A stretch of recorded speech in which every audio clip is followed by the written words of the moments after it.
Executive Secretary of the UN Capital Development Fund, and you, Mr. Deputy Permanent Representative and host, thank you very much for your kind words of introduction. Over 50 ambassadors are joining us today for this exciting event, along with representatives of the Commonwealth Secretariat, FAO, ILO, UNCDF, UNESCO, UNFPA, UNICEF, UNIDO, UNDESA, UNDP, UNRWA, UNDPI, UNDPA, UNOP, UNESCO, UN Women, and WFP. All these participants in a way are testimony also of the reach, institutional reach of the program in terms of the engagement of United Nations entities. And at this stage, as I was saying, I want to congratulate this event. When your predecessor, Mr.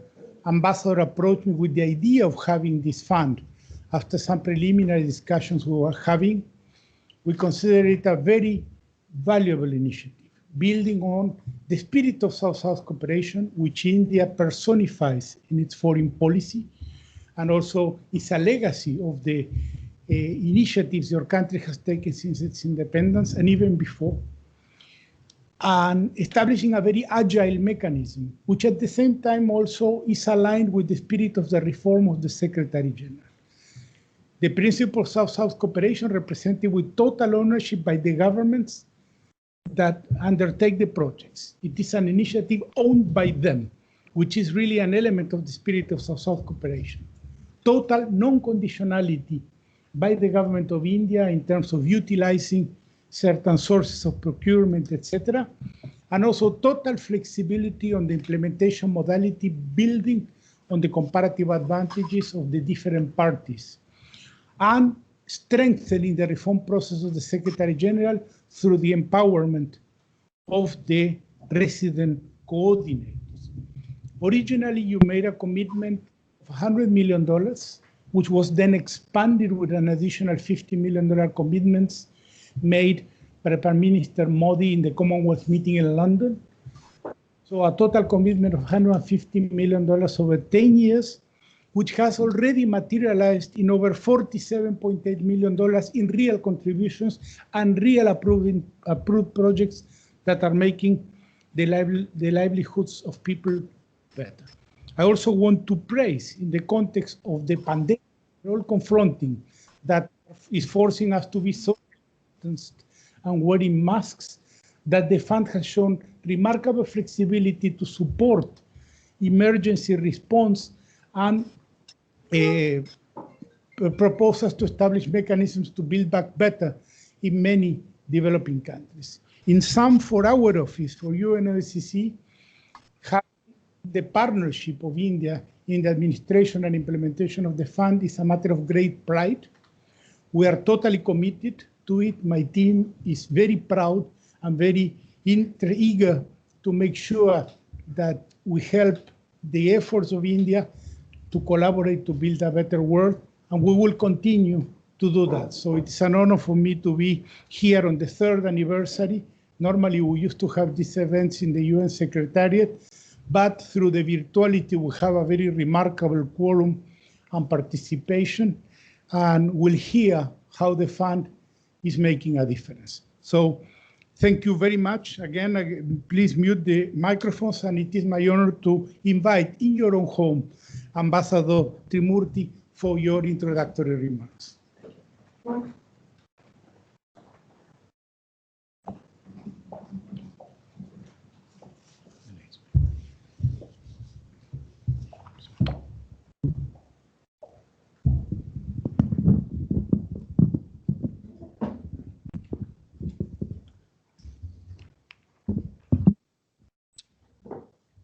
Mr. Jorge Chedic, Director of the UN Office for South-South Cooperation and Special Envoy of the Secretary General on South-South Cooperation.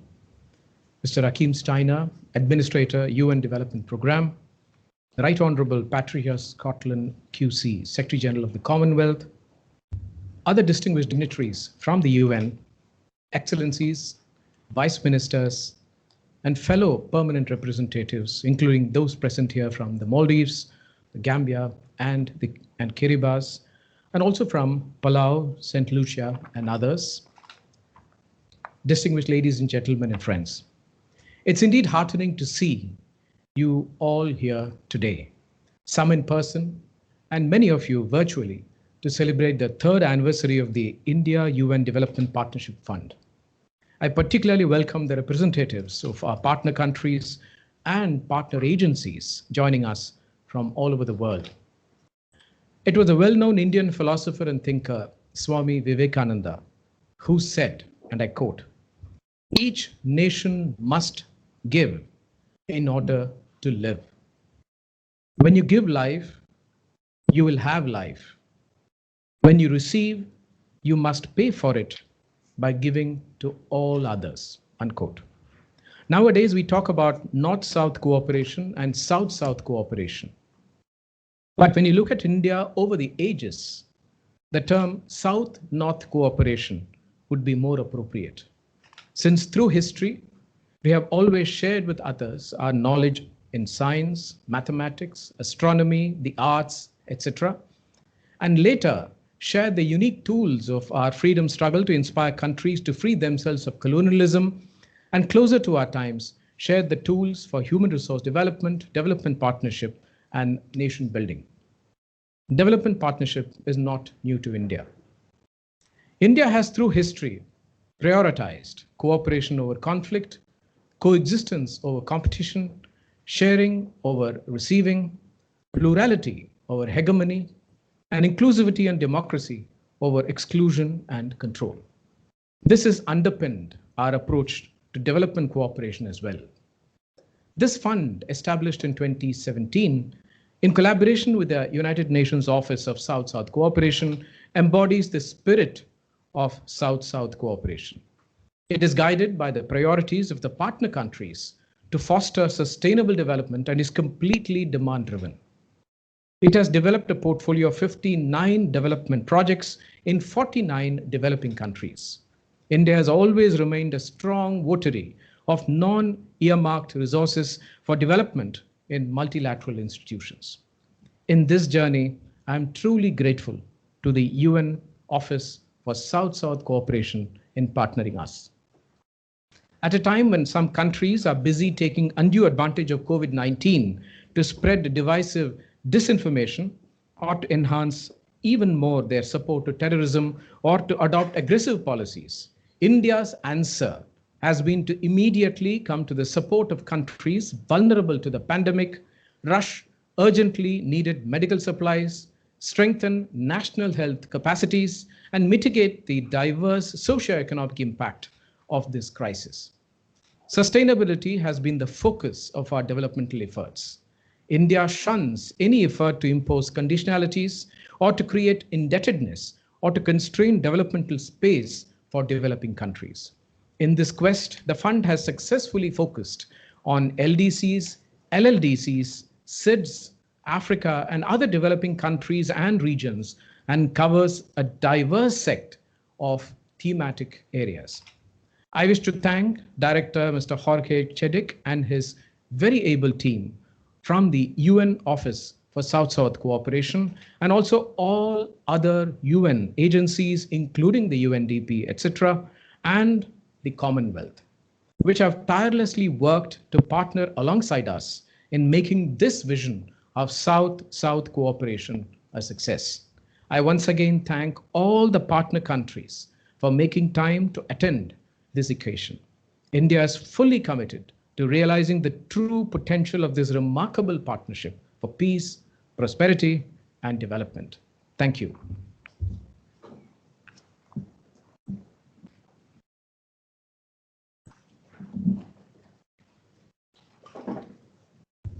Thank you very much for your presentation, also for the kind words for the work of the team that, as I confirm, is fully committed to the success of the continuous implementation of the fund. It is now my honor to invite Mr. Achim Steiner, the Administrator of the United Nations Development Program, to deliver his remarks. Thank you very much, Jorge. His Excellency T.S. Tirumurti, Permanent Representative of India Excellencies, ladies and gentlemen, it's good to join you on this occasion, the third anniversary of the India-UN Development Partnership Fund, and to see so many familiar faces, and a special greeting also to Patricia. It's been a long time since I've been on a session together with you. It's good to see you. Colleagues, we come together to celebrate something that His Excellency, the Ambassador, has already explained and contextualized in terms of India's understanding of its engagement on development, with its origins and its identity very much rooted in India's own development path, but also with a philosophical and also paradigmatic view that development and development cooperation, South-South cooperation, the ability of one country to share with another both its own experiences, sometimes special technologies, financing opportunities, expertise, is what represents our greatest promise in actually trying to manage through what is an extraordinarily difficult moment in human history.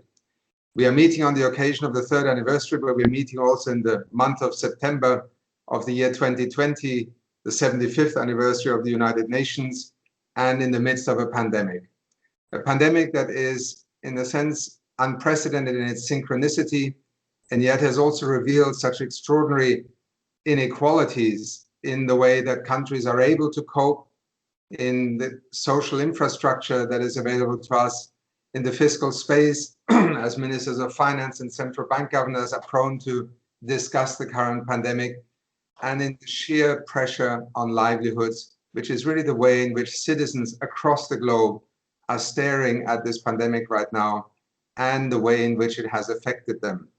And as we meet amongst us today to look at particularly South-South cooperation, it is also pressing to remind ourselves that it's in the global South where some of the greatest vulnerabilities at this moment in time are playing out. 4.4 billion citizens, fellow citizens in this human family, have no access to social protection as of today. In many of the countries that we attribute to the global South, 70 to 80% of livelihoods are earned in the informal sector. The measures, the very measures that are needed to lock down and rather to contain the virus through lockdowns, and all the measures are also those that are most brutally affecting those who from one day to another have no income, no social protection, and are literally exposed to an existential crisis. It is here that we are learning every day, and I often quote one of the observers of this moment who has called this the greatest experiment in comparative governance in human history, because it is in the way that countries, that governments, states, but societies as a whole are able to respond right now that we see truly the difference between well-prepared countries, countries that have the financial means to respond, that have the social cohesion also to respond in a way that our colleagues in the WHO have tried so desperately over the last 8 months to bring to the attention of leaders in government, but really to every citizen. So South-South and triangular cooperation, which is the foundation also of the UN Office of South-South Cooperation and the partnership fund that India established with its both commitment and vision to its own contribution to development, but also in a sense arguing and echoing a strong commitment that India has always had to the idea of the United Nations. And when you took the decision, Your Excellency, as a government, as a nation, to increase the financing through South-South cooperation, establish this India-UN Partnership Development Partnership Fund, I think you also send a very powerful signal, not only of India's commitment to the idea of a global family of nations working together, but indeed of the very practical value that this can provide. UNDP has been proud to host the South-South cooperation, a very strong partner in the implementation of projects with countries, with I think almost half of them involving UNDP, but we're also very pleased that 13 other UN agencies have become part of the UN infrastructure that has allowed this fund to very quickly land.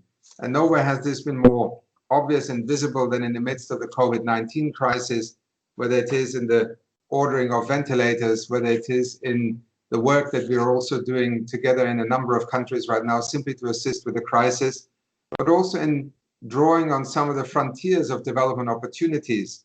In Papua New Guinea, a new center of excellence in information technology funded by the India UN Development Partnership Fund being one example, but also in emergencies such as in Dominica, a school complex servicing 140 students being rehabilitated following the Hurricane Maria in 2017. These are just a few of the examples amongst many, 59, I think you said, Ambassador, are already projects that have been funded. I want to end by just briefly also expressing UNDP's strong commitment to the concept of South-South cooperation, but more importantly to its practical articulation and implementation. We are the development program of the UN. We are deeply committed to, but also driven by South-South and triangular cooperation today. And particularly during this period of COVID-19, we have learned that sometimes the boldest, brightest, and most promising solutions are no longer emanating from one part of the world that others should emulate. They are emerging everywhere, just as failures are emerging everywhere.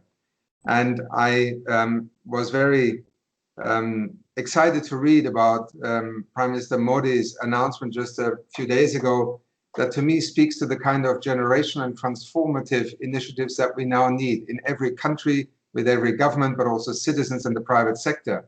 Namely, his commitment to, in the next 1,000 days, connect all of India's villages to fiber optic cable. That is 450,000 villages in 1,000 days.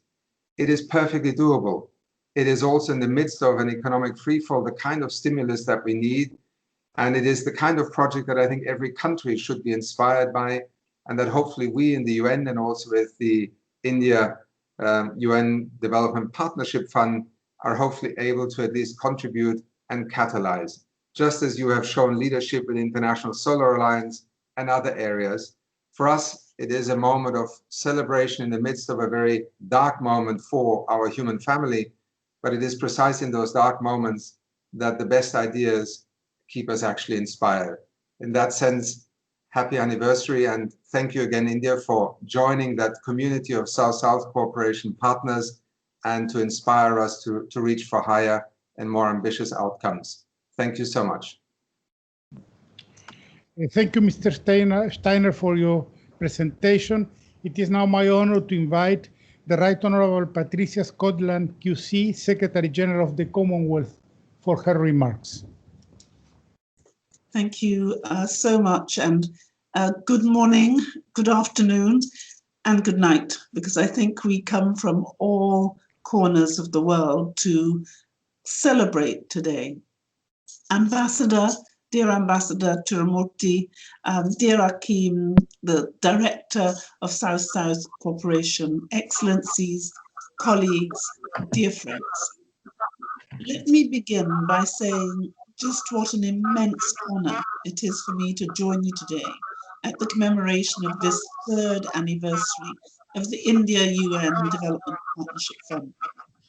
It is perhaps an eternal cliche that the world is changing fast, but I think now more than at any time in the past few decades, this is patently true. And amongst the global uncertainties, the conflict and insecurity of this post-COVID world, many seem discouraged about all our prospects and what the future holds. Many seem to question and wonder at what kind of future there is for multilateral organizations such as the UN and the Commonwealth. What role can we play? How much influence can we really have? Do we still deliver the same promise that we once did? Yet perhaps the eternal optimist, I must admit that I am full of hope, because I see in meetings such as these, celebrating partnerships such as this one between the UN and India, that I see true hope. India, with its fast-growing and well-deserved global influence, has always been a country that looked beyond the polarization of the competing powers to the needs of other nations and the equality of all. Perhaps this is because it is the world's largest democracy, and a vibrant and robust democracy at that. Or perhaps it has always seen the value in being an active and engaged member of the multilateral and democratic institutions such as the UN and the Commonwealth, institutions that support the values of freedom, equality, and justice in our world. For me, this India-UN Development Partnership Fund is not only the embodiment of that value, but it is also its ongoing realization. I cannot praise highly enough His Excellency Narendra Modi, the Prime Minister of India, and his government for not only establishing the fund, but also his subsequent announcement at the 2018 Commonwealth Heads of Government meeting that there would be launching a $50 million Commonwealth window, thereby increasing India's multi-year contribution to the fund to 150 million.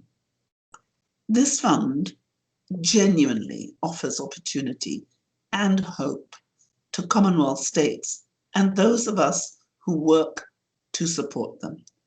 Because at the Commonwealth Secretariat, we are also working to realise our shared values, supporting our member countries individually and collectively.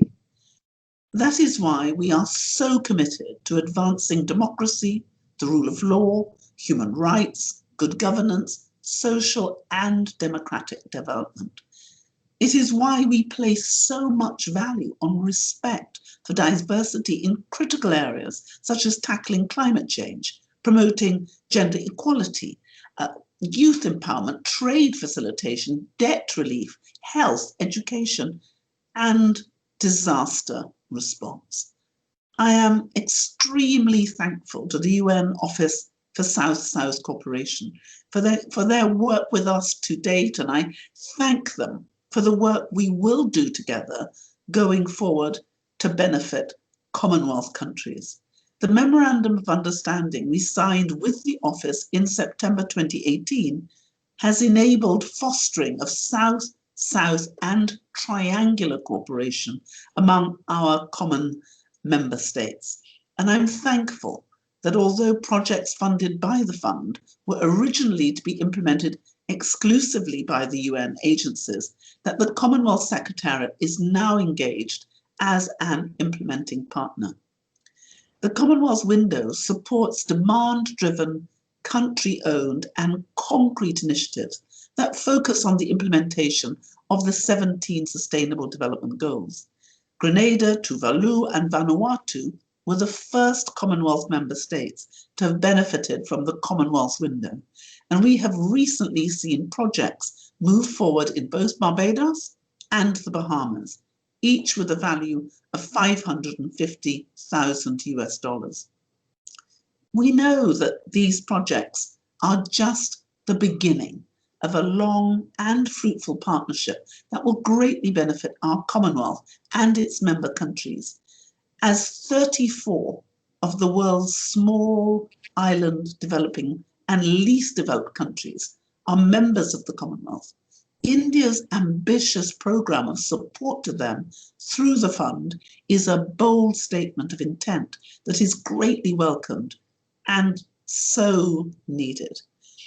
It is, despite the challenges that we all face, both a declaration of hope and a demonstration of values, because the continuing COVID-19 pandemic has not lessened the need to tackle the other challenges we face, such as the existential crisis of climate change, the ongoing pollution of our oceans, or the devastating gender inequality of our world. That is why the sense of partnership, support, and multilateralism embodied by the UN India Fund is needed even more than ever. And why I believe that India's growing leadership role in the world is also, as demonstrated by this fund, an area of hope for us all. So in this year, as the UN celebrates the 75th anniversary of her founding, I see demonstrated in this partnership and in this fund a commitment to the support for multilateralism from India that can only signal a better, more equal, and more prosperous future for us all. So I really want to thank you for the opportunity to speak today. Thank you for the opportunity to be with all my friends, you, dear Ambassador Akeem, all of us. This is an opportunity for us to come together, to tightly bind each other, to deliver that which we know we can do, but only through this multilateral working. So I thank both the UN and India for the work and the resources that have gone into this partnership, and importantly, for the hope that it represents for us all, not just for today, but for tomorrow and all the other tomorrows, when we know that multilateral cooperation will be more needed than it has ever been needed before. So I really want to thank everyone, not just for what you've done, but what I know we will together do to deliver those sustainable development goals and to enable us to have the world which will really be fit for all our children to live in. So thank you so much. And I look forward very much to working with you all as we go forward. Thank you. Thank you very much for your words, Madam Secretary General. And now it is my honor to introduce a video. People say sometimes an image speaks more than 1,000 words. So we wanted to showcase some of the direct impact that the fund is making on the livelihoods of people. So please, a 6.5-minute video will be shown right away.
Yes.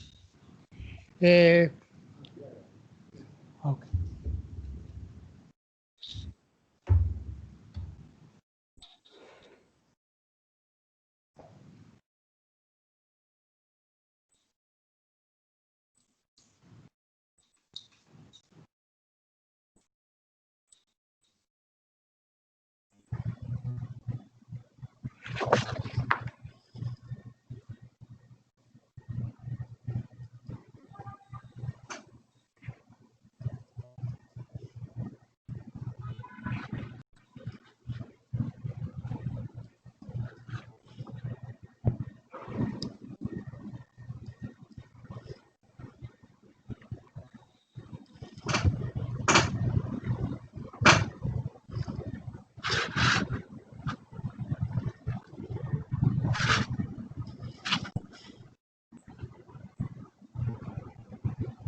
Ambassador Trimurti and Ambassador Kakanu to come to the front to receive the report, socially distanced.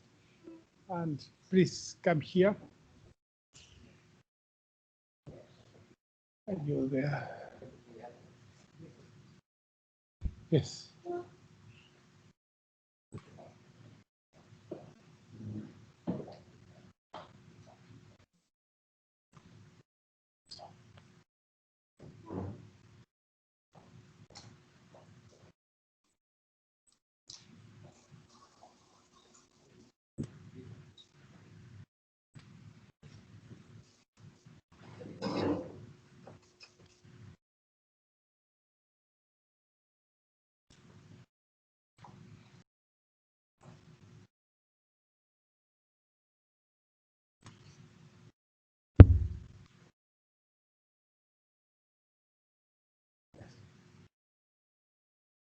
So now literally by untying the knot, we will declare the report launched. So.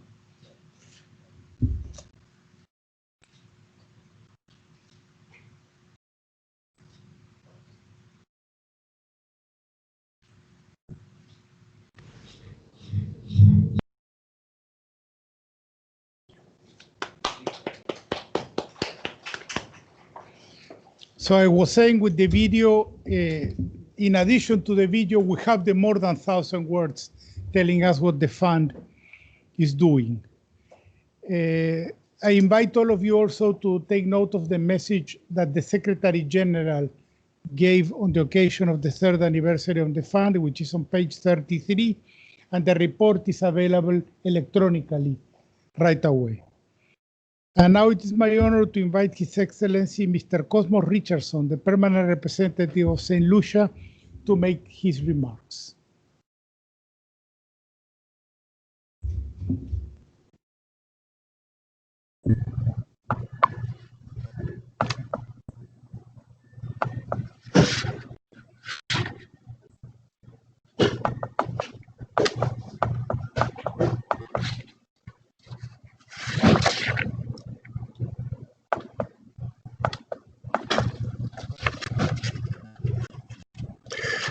Excellencies,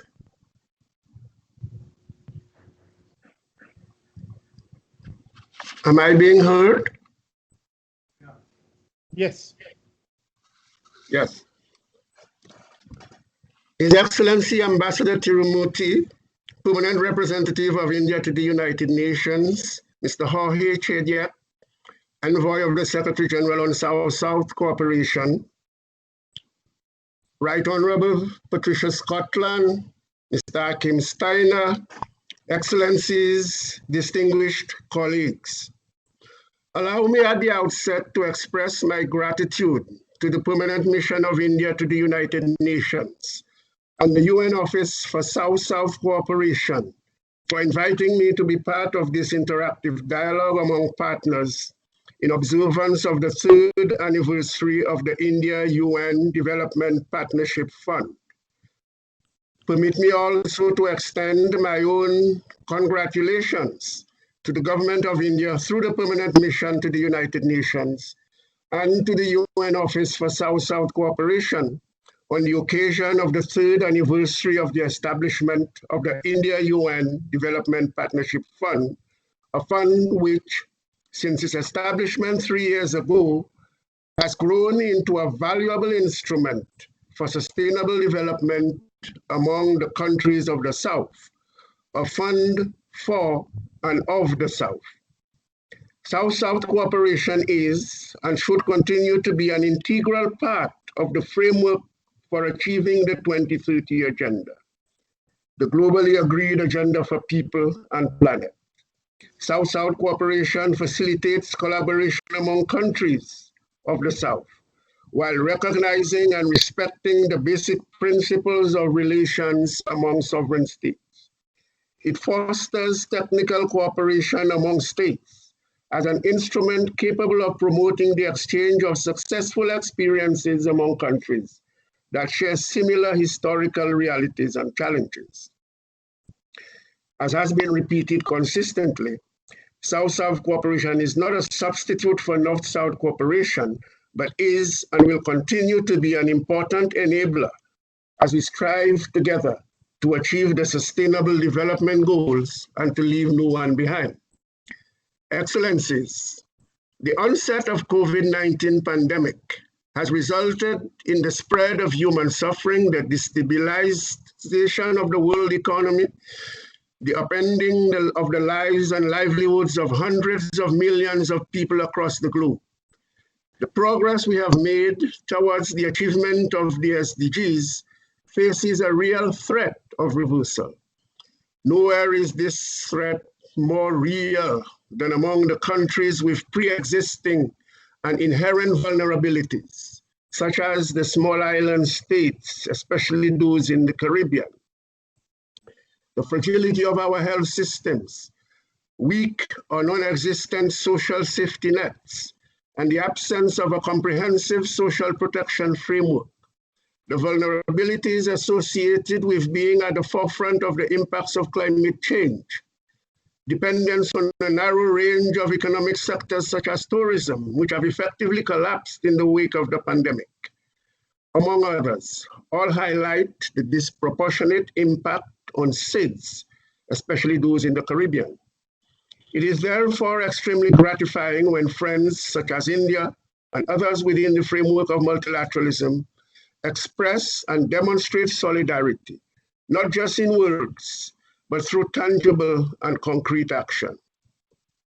India's role and contribution to South-South cooperation has had a long history and is a matter of record. India has been at the forefront in promoting the principles of South-South cooperation, even before the establishment of the India-UN Development Partnership Fund.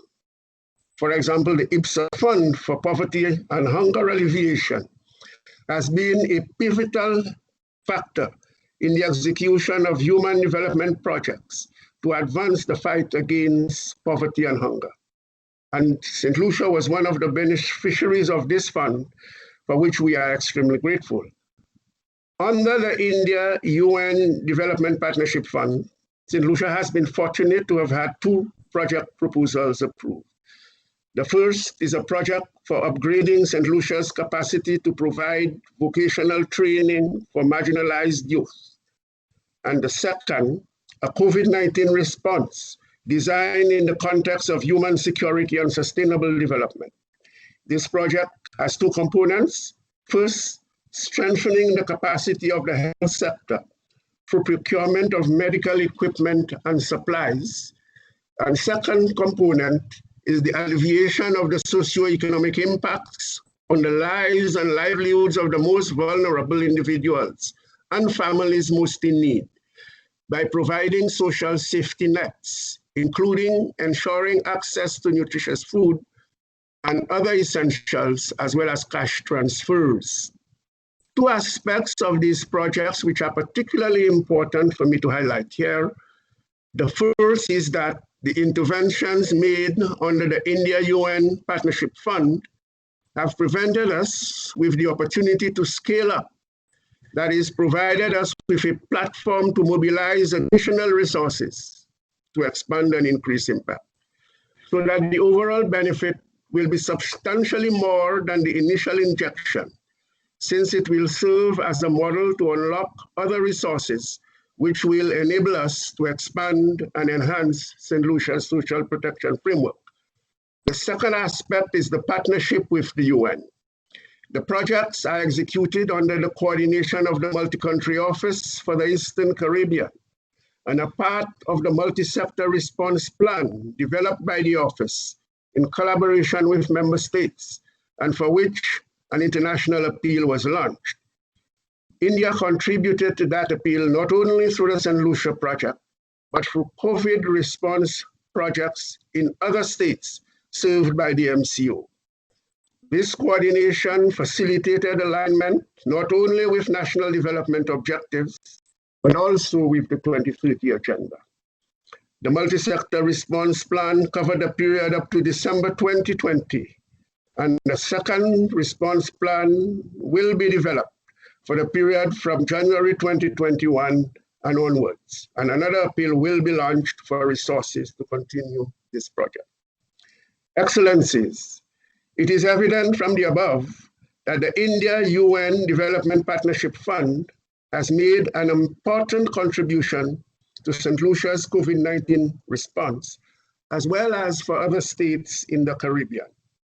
I conclude by paying special tribute to the Government of India for its continued solidarity and engagement as we work together towards achieving and strengthening multilateralism, and in this decade of delivery, to achieve the Sustainable Development Goals. I also convey St. Lucia's solidarity with the government and people of India, and indeed all countries who are suffering from the effects of COVID-19.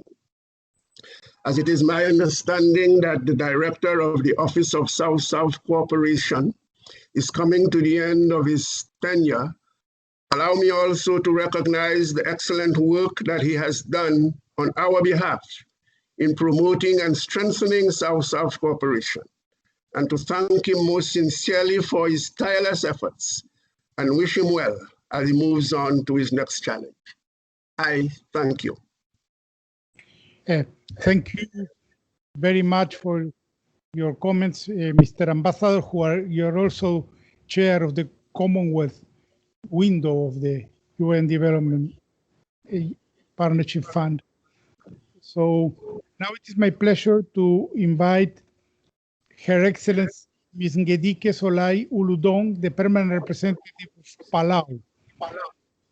The floor is yours, Madam Ambassador.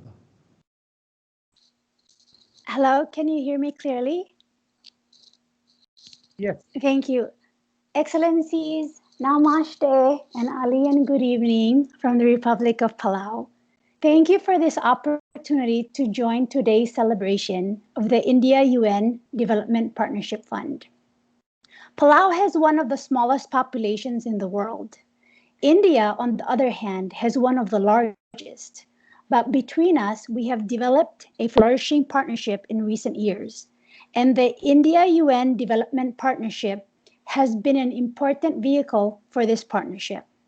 The spirit of South-South solidarity between our two countries is guided by a shared commitment towards poverty alleviation and achieving the 2030 Agenda for Sustainable Development.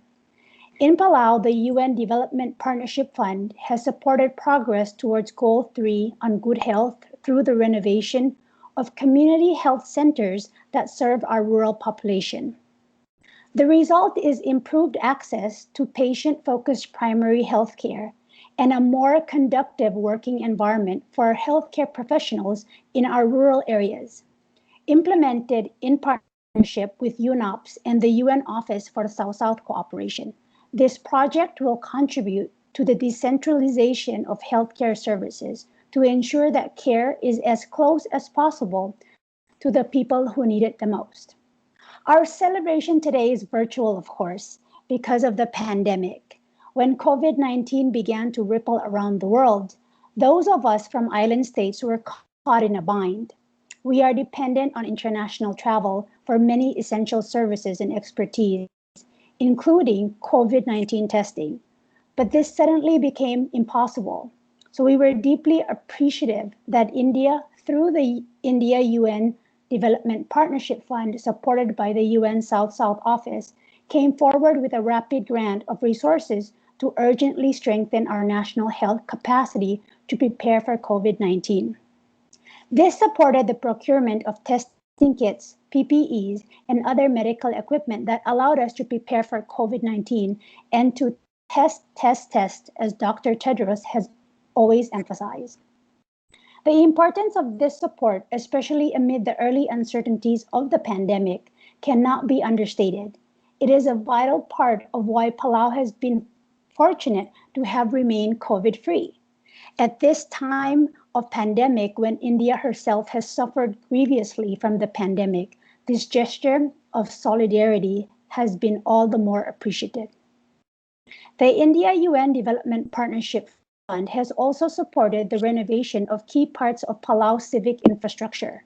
As part of our preparations to host our Ocean 7th Conference 2020 in December, the Civic Hall and Palau Community College are cornerstones of public life in Palau, the home of our cultural gatherings and apex of our educational system.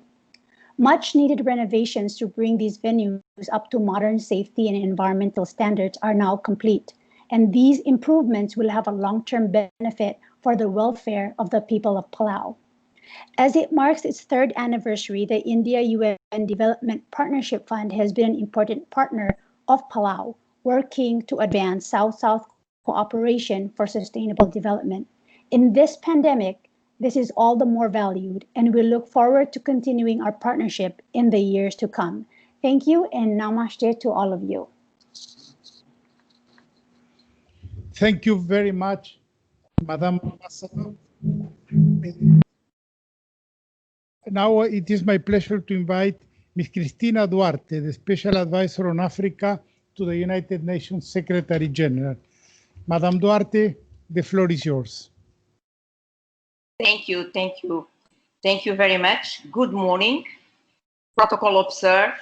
Dear friends, OSA is honored to have been invited by the event organizers, the Permanent Mission of India to the United Nations and the United Nations Office for South-South Cooperation to be part of this event to mark the 3rd anniversary of the establishment of the India-UN Development Partnership Fund.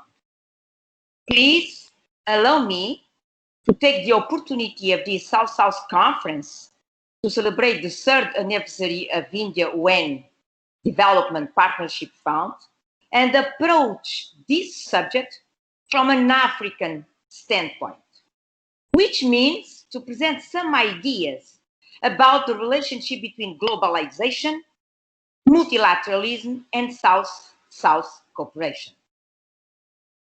African sustainable financing needs a different multilateralism, and South-South cooperation might be the key.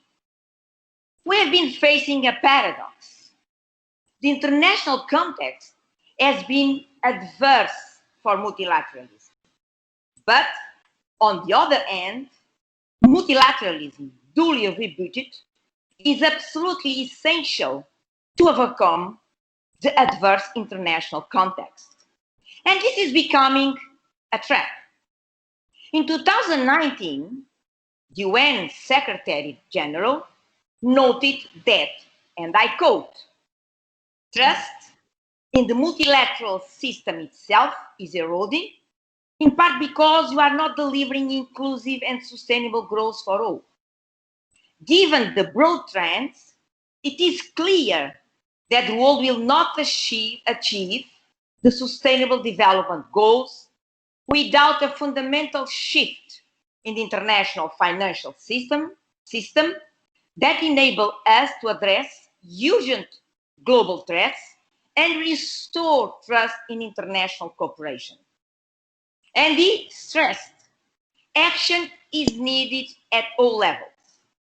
Our shared challenge is to make the international trading and financial systems fit for purpose to advance sustainable development and promote fair globalization.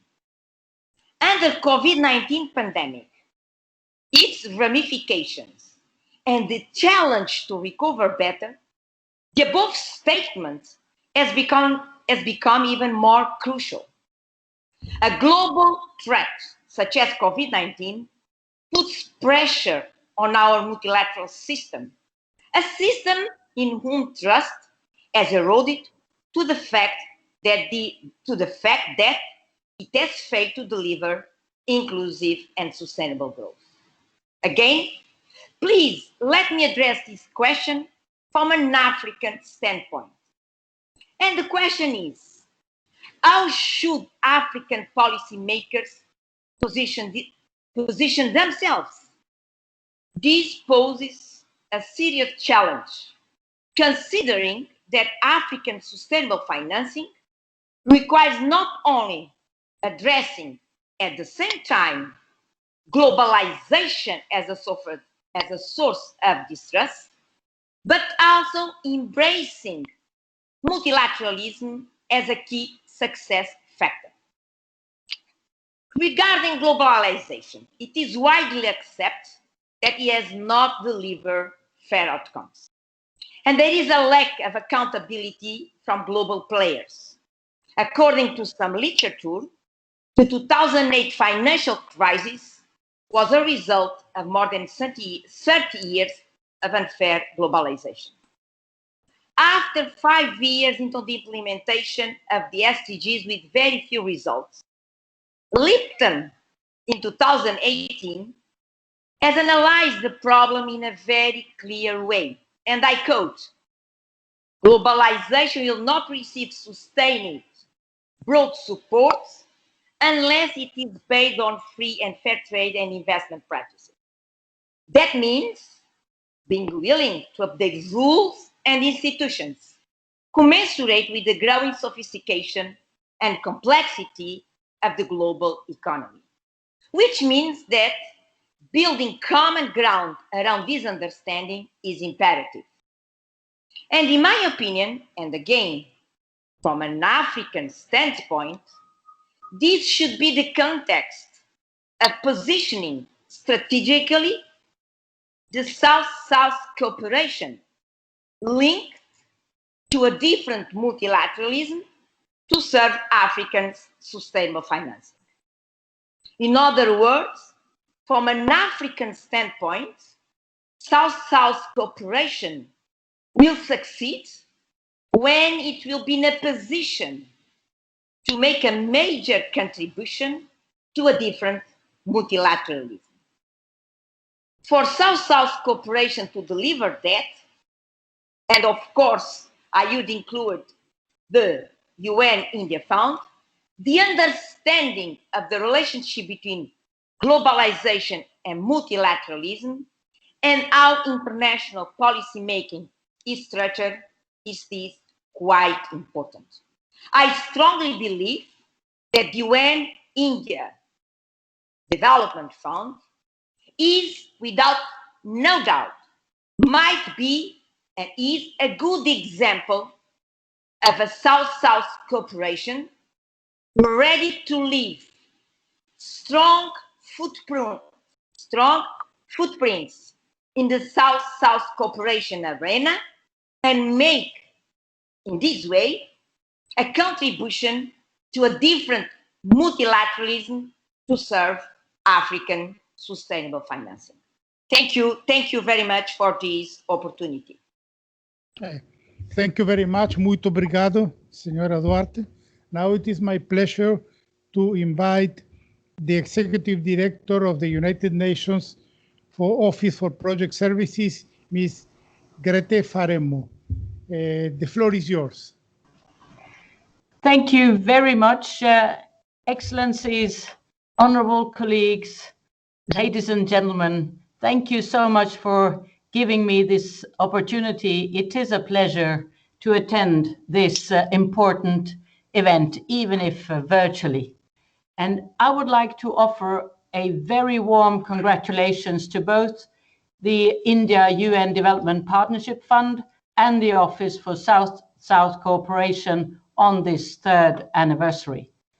This model, driven by the spirit of South-South solidarity and guided by the Sustainable Development Goals, is a strong testament to the importance of multilateralism. India's commitment to South-South cooperation is commendable, and UNOSSC remains a strong supporter of the fund and its COVID-19 response. You already heard Her Excellency, the PR of Palau, present an example of partnership between her government and UNOSSC. And thanks to funding by the India UN Development Partnership Fund through the UN Office for South-South Cooperation, UNOSSC was able to support the Ministry of Health in procuring air purifying respirators to quickly respond to the challenge of COVID-19. This is also part of an already ongoing health project that aims to increase quality, availability, and access to health care in the country, including through the rehabilitation of local community health centers. And together, we work to respond and recover in a way that puts us on the right path to deliver on the Sustainable Development Goals. Importantly, we know that socio-economic recovery will require action at scale. Our world's development needs are huge, and the public resources available to the Sustainable Development Goals fall short of what is needed. COVID-19 has further exacerbated the challenge. So it is now more important than ever to bring together all the resources we can mobilize and to create partnerships between the public and private sectors to deliver on the Sustainable Development Goals. At UNOPS, we do that through our Sustainable Infrastructure Impact Investment Initiative, and the Government of India is a partner in this initiative. In India, we work together with the government and the private sector to respond to the need for affordable housing. And so far, we have pledged to help build affordable and sustainable homes in the states of Haryana, Goa, and Maharashtra. And we are proud to be a part of the solution to India's development challenges, as well as a part of India's efforts to help other countries reach their own development goals. And together, we can create a world that is more equal, inclusive, and sustainable. And UNOPS and the India-UN Development Partnership Fund both share this vision. So long may our cooperation continue. Thank you very much. Thank you very much, Madam Executive Director. Now it is my pleasure to invite Ms. Judy Carl, Executive Secretary of the United Nations Capital Development Fund. Ms. Carl, the floor is yours. Thank you so much, Excellencies, honorable guests, and distinguished colleagues. It is a great pleasure to be with you today on the 3rd anniversary of the India-UN Development Partnership. And I'd like to warmly congratulate the Indian government for its vision of South-South cooperation and multilateralism, a vision that has been clearly accompanied by action, and also congratulate Jorge Chediek and the whole Office of South-South Cooperation for helping to bring all of us together around this important joint endeavor. One area that has particularly shown potential for accelerating inclusion and achievement of the SDGs is in the area of financial inclusion and digital innovation. And this is also an area that has been demonstrated through the COVID crisis as being a potential accelerator of resilience and participation in local economies that have been stressed and impacted by the crisis. And it also risks being an element of strong exclusion in cases where digital innovation and infrastructure is not reaching local populations.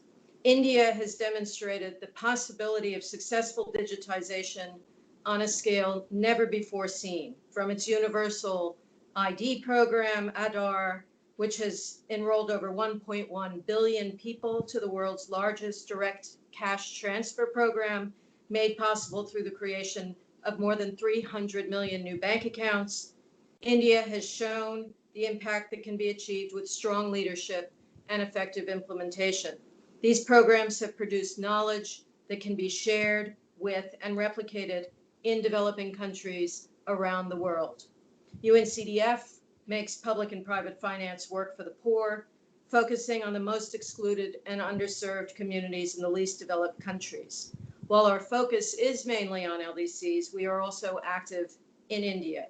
UNCDF hosts the Secretariat of the Better Than Cash Alliance, which Prime Minister Modi decided to join as part of India's drive to digitize payments to achieve transparency, efficiency, and increased inclusion.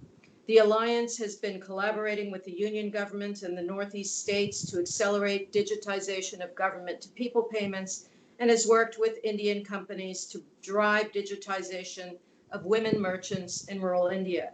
India has also been a great host for the Alliance Government Peer Exchange, with dozens of governments coming to learn from the Indian innovation in digitizing payments.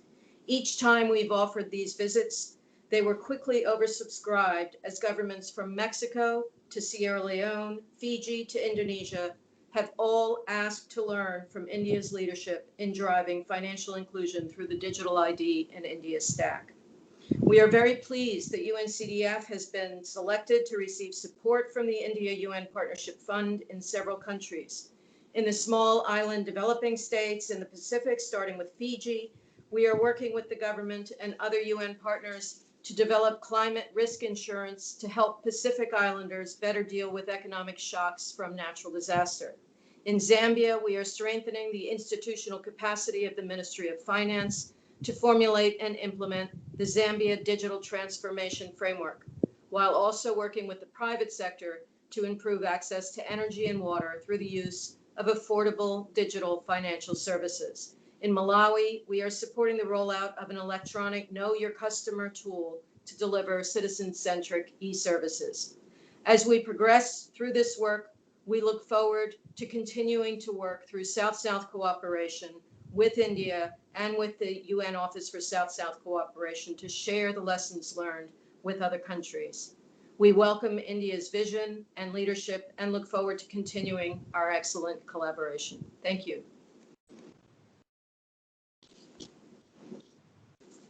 Presentation and your commitment to continue the partnership with the fund and with our.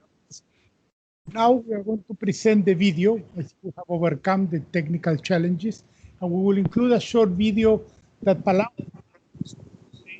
results of the collaboration in their own country. So please, let's hope the video now works very well.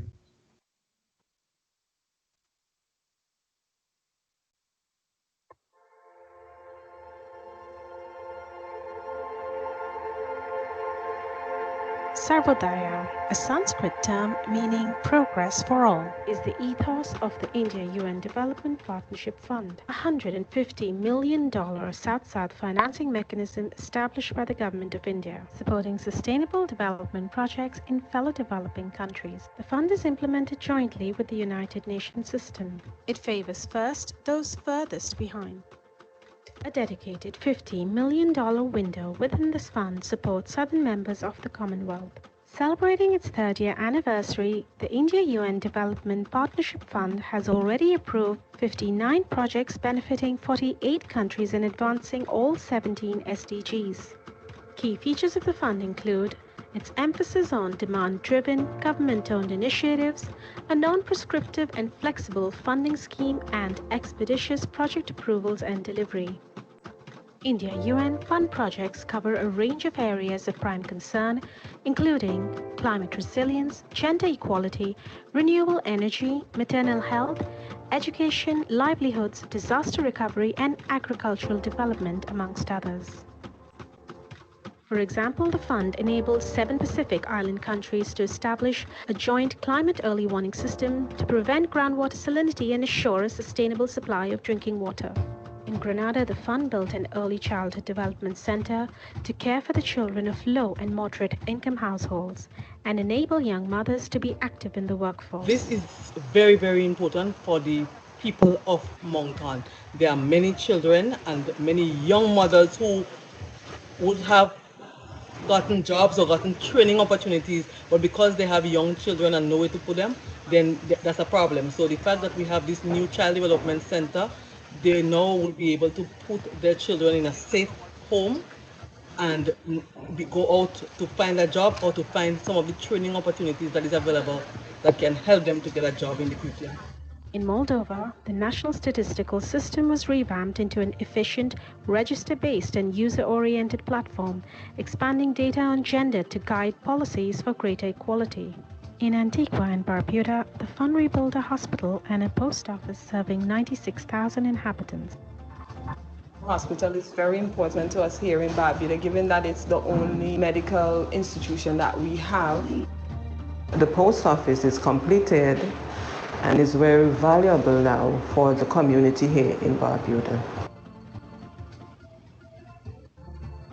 In the Gambia, the fund addresses natural disasters caused due to climate change. It is the impact of climate change on weather, and we've seen that temperatures are also rising. You see, from the 70s to date, temperatures are rising very high, and also there is a shift in the start of the rainy season. Now we used to experience late onset of rainy season. An early warning system to prevent flood disasters was put in place, annually saving lives thanks to weather monitoring technologies and a system of trained responders. In Papua New Guinea, the fund built and equipped a Center for Excellence in Information Technology. What we have found is that many of the courses or the programs that have been put in place to be run or offered through this center are very much needed in the day-to-day operations of our workforce, not just here in Papua New Guinea, but as I said, in other parts of the Pacific region as well. I'd just like to thank the Indian government and the government of PNG government in general for establishing this, because I feel like it's really helpful to us young Papua New Guineans who really want to go into IT. The India UN Fund is already working with 13 United Nations agencies, funds and programs. The fund leverages the comparative advantage of the United Nations, its universal presence, cost-effective implementation and wealth of sustainable development experience. The United Nations Office for South-South Cooperation serves as the fund manager and board of directors secretariat for the fund. India's leadership in South-South cooperation has been appreciated by all partners. And the fund focuses on supporting people in least developed countries, small island development states, and landlocked developing states reflects our ambition to reach those that are left furthest behind and to reach them first. Let me commend India once again for its leadership and solidarity, and I look forward to further engagement on this timely initiative. I'm therefore delighted that India is demonstrating such strong leadership to helping others through the India UN Development Partnership Fund. India's commitment is also very timely, as the world strives to advance the 2030 Agenda for Sustainable Development. The fund is an excellent example of South-South cooperation. Guyana has benefited from 2 projects under the fund, the most recent being the assistance we are receiving in responding to the COVID-19 pandemic. UNFPA is a proud partner of Government of India and United Nations Office of South-South Cooperation in advancing population and development issues through a highly successful mechanism of India-UN Development Partnership Fund. Recently, the India-UN Fund has rapidly responded to the COVID-19 emergency, staying true to India's tradition of Vasudhaiva Kutumbakam, or the world is one family. Overall, the government of India has unconditionally provided medical supplies to over 120 countries. This includes 5 countries receiving financial support through the India-UN Fund. India's efforts in promoting sustainable development through the India-UN Development Partnership Fund will be an important contribution to the collective success of the Global South in achieving the Sustainable Development Goals. On the occasion of its 3rd anniversary, the India-UN Development Partnership Fund congratulates its numerous partners, governments, communities, UN agencies, and COVID-19 first responders for their accomplishments. Excellencies, Ali from the Republic of Palau. I am standing in front of the newly completed Global Village in Koror, Palau, the site of a significant effort undertaken over the past year to upgrade our public infrastructures and prepare to host the Our Ocean Conference at the end of this year. Palau has become well known over the years of our commitment to environmental stewardship as part of our efforts to build a sustainable ocean economy. Indeed, while our population is small, our exclusive economic zone is home to the Palau National Marine Sanctuary, a no-take marine area of 500,000 square kilometers. As part of our commitment to encourage greater ambition for ocean sustainability, Palau will host our Ocean 7, a the end of this year, which is the latest in a series of high-level conferences that have mobilized billions of dollars of commitments of ocean ambition. India has been one of the strongest partners who have supported us in developing these conference facilities and in making this global village come to life.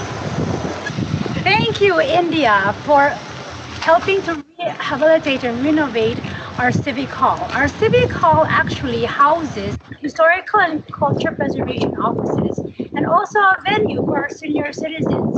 India has also supported the renovation upgrades to the Palau Community College. As a result of this upgrade, Palau now has a set of facilities that is capable to host high-level international events. Palau is deeply appreciative of the commitment and support from the India-UN Development Partnership Fund and has made the Global Village possible. Later this month, we will be holding the formal completion of the ceremonies of the village, recognizing the contribution that India and other partners have made. And it is my honor to invite you to join us virtually for these ceremonies on the 28th and 29th of September. Thank you. Excellencies, Ali from the Republic.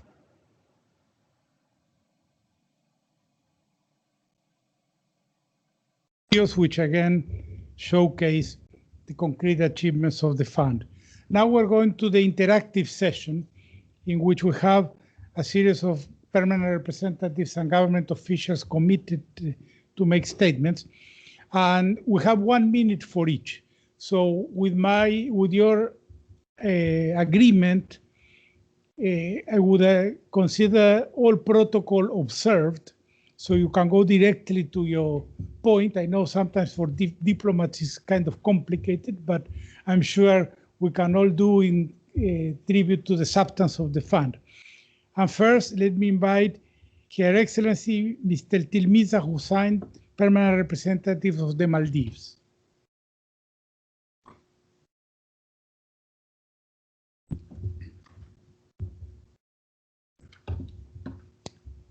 Excellencies, ladies and gentlemen, all protocol observed.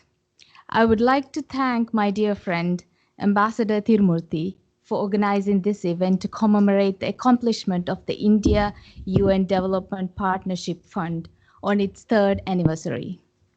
I would also like to thank the Office of South-South Cooperation and all other UN agencies and organizations which serve as essential facilitators of this fund. The Maldives is grateful for Indian solidarity with developing countries in the true South-South spirit of leaving no one behind. As a recipient of generous bilateral aid and development assistance programs from India, we find the fund's targeted COVID-19 response to be consistent with the commendable character of the Indian government and the people. Furthermore, it is gratifying to hear such encouraging remarks from our distinguished partners of the Commonwealth and from our fellow SIDS like St. Lucia and Palau. Investments in supplying medical equipment and strengthening national health capacities in countries like Antigua and Barbuda, Grenada, and St. Lucia epitomize the resilience building which is endemic to achieving the SDGs. The implementation of India's COVID-19 response demonstrates a nuanced understanding of the challenge before us. India understands that we do not simply face a health crisis, but also a more fundamental liquidity and solvency crisis, indicative of inequalities inherent to our global community. Thiru, you shared with us a proverb, each nation must give in order to live. Let me add, you are also leading by example, true to the word. Excellencies, if we are to ensure the achievement of the SDGs and not leave the most vulnerable behind, more of us must follow India's example and lead as a model, India's lead as a model of multilateralism, and invest in ensuring the resilience of all countries, especially the most impacted by this crisis. Congratulations to India for the success of your fund thus far. And we look forward to seeing this fund grow over many more anniversaries. Thank you. Thank you very much, Madam Ambassador. Now it is my honor to invite His Excellency Mr. Teburoro Tito, the permanent representative of Kiribati, to take the floor.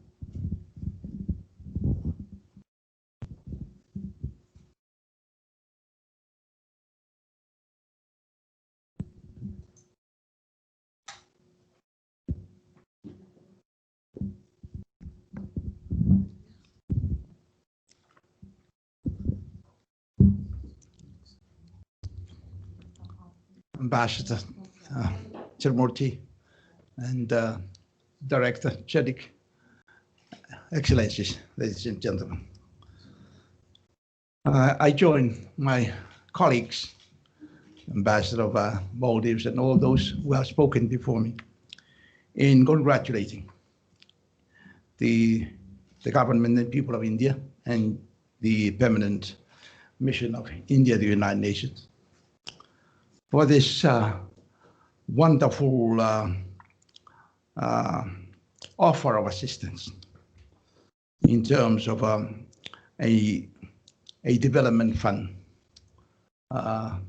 India UN Development Partnership Fund, which has been very helpful to those of us who are trying to progress our pace towards the 2030 Sustainable Development Goals, especially the small island developing states like Kiribati in the Pacific. And this is, of course, very useful way of helping those of us who sometimes have difficulties in getting the funds we want. And we appreciate the way this funding is organized, also the way with which it is delivered quickly. We don't have to go around too many red tapes. And I remember your predecessor would say to me, just produce me a concept note. It doesn't have to be long. You don't have to give it to a consultant. Just produce a letter to me and copy to UNOSSC, and that's it. So that was very, very, very encouraging, because sometimes you have this funding available, but you go into a lot of trouble to try and source this funding. So thank you for this. This is wonderful. And thank you for the great leadership. I endorse the remarks that I think India is taking very good leadership of the multilateralism, the partnership, and especially in committing a fund like this. And I was in India some time back, the joy of going around. And I know you still have challenges, but yet you're ready to give. And I admire the philosophy the Indians you have rightly explained, and I've been reading much about the Indian civilization and philosophy, and I think we're all connected there. You are certainly taking a good lead of the way the world should work, and we are with you. And thank you for helping us, especially now with the COVID-19 preparedness. And there you are in the Pacific. I know 1 million is already being distributed out to the islands. Kiribati has got a share, 150,000 for the food security measures. And just recently, 1 million allocated to Kiribati. Wow, that's a lot of money to prepare Kiribati for this, for bringing back people now. Now we have a problem, about 300 people out there in Fiji and elsewhere trying to come back, but they cannot come back, until we have the capacity to receive people. And so they're working hard and using the funding that is being provided. We hope the staff we thank India and UNOSSC. You moved quickly on that. Now we hope the UN region coordinator in Fiji will be moving this fast as well, so that we can all go back, those especially who are stuck in Fiji and elsewhere. Once the island is ready to open up, then it's got to be able to have the capacity to have people, secluded for 14 days somewhere. Now we have only a capacity of maybe 20, 30 people. That's not good enough. It will take us many months to try and bring people in, because 14 days is required for anyone who comes in. They've got to be excluded. And so, thank you again, India. Thank you, UNOSSC, all of you. Thank you, our partners, those who are helping us, not only the South-South, but also North-South. Thank you all. Thank you very much, Mr. Ambassador. Now it is my pleasure to invite His Excellency Mr. Lang Yabu, the permanent representative of the Gambia. And let me emphasize again the need to make a short statement, because we have, due to the success of the funds, many countries who want to speak.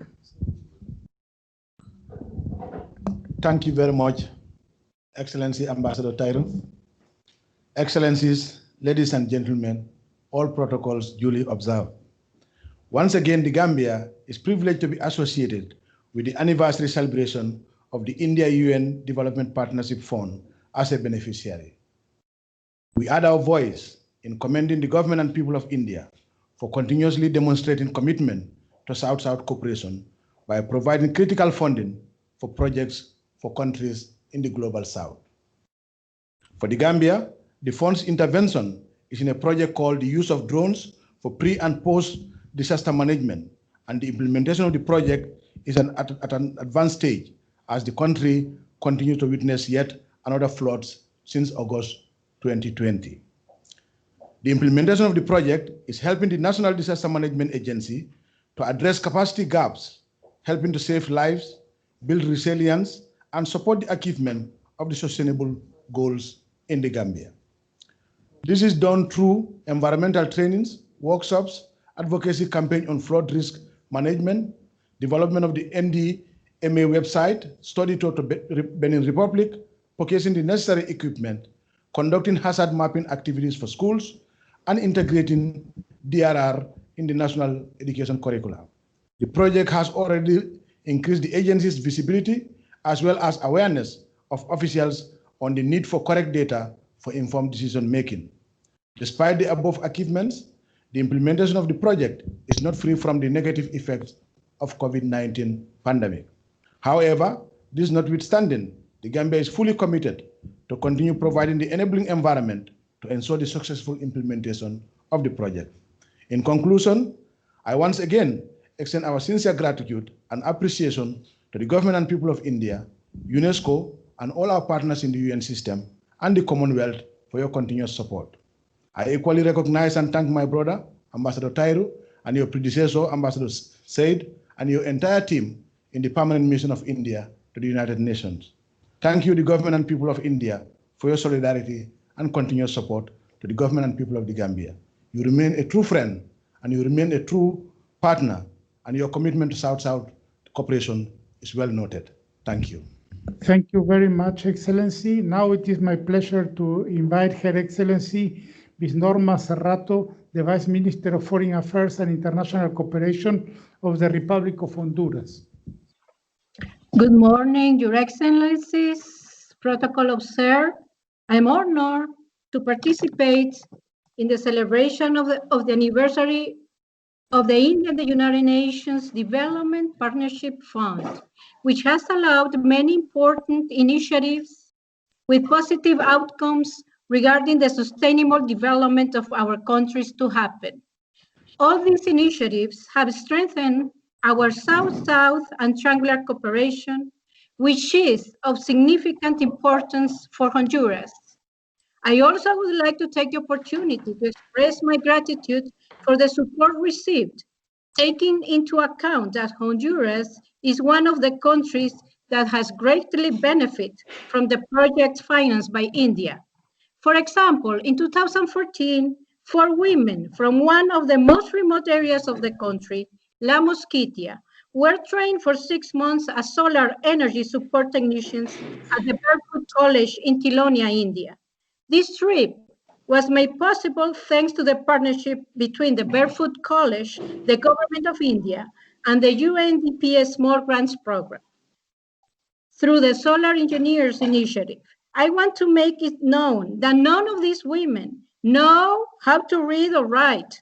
but they were able to learn the skills to install, maintain, and repair solar energy equipment in order to help their communities. The Barefoot College has shown that it's a pioneer in the field of teaching complex technological processes to illiterate students. These 4 women have installed more than 200 panels along with other members of their communities whom they also trained. This project, as we can see, has many scopes like women empowerment and the training of trainers. In some of the schools where the solar system panels have been installed, some teachers are already using technological tools in their classes, improving the quality of education. Therefore, students have the ability to use the radio to tune in for classes. These type of initiatives help increase development, improve participation and integration in the community.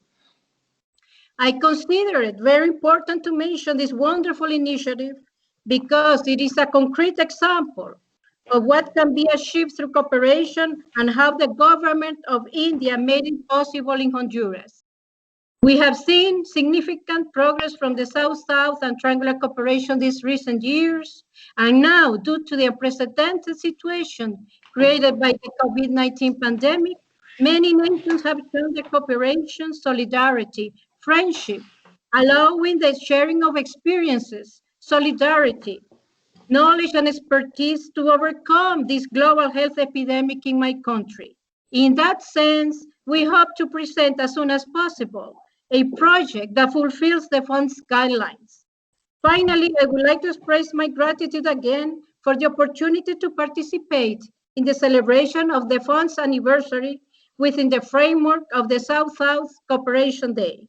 I also would like to encourage you to expand your solidarity with the South-South countries and thus contribute to the implementation of the 2030 Agenda without leaving anyone behind. Thank you very much.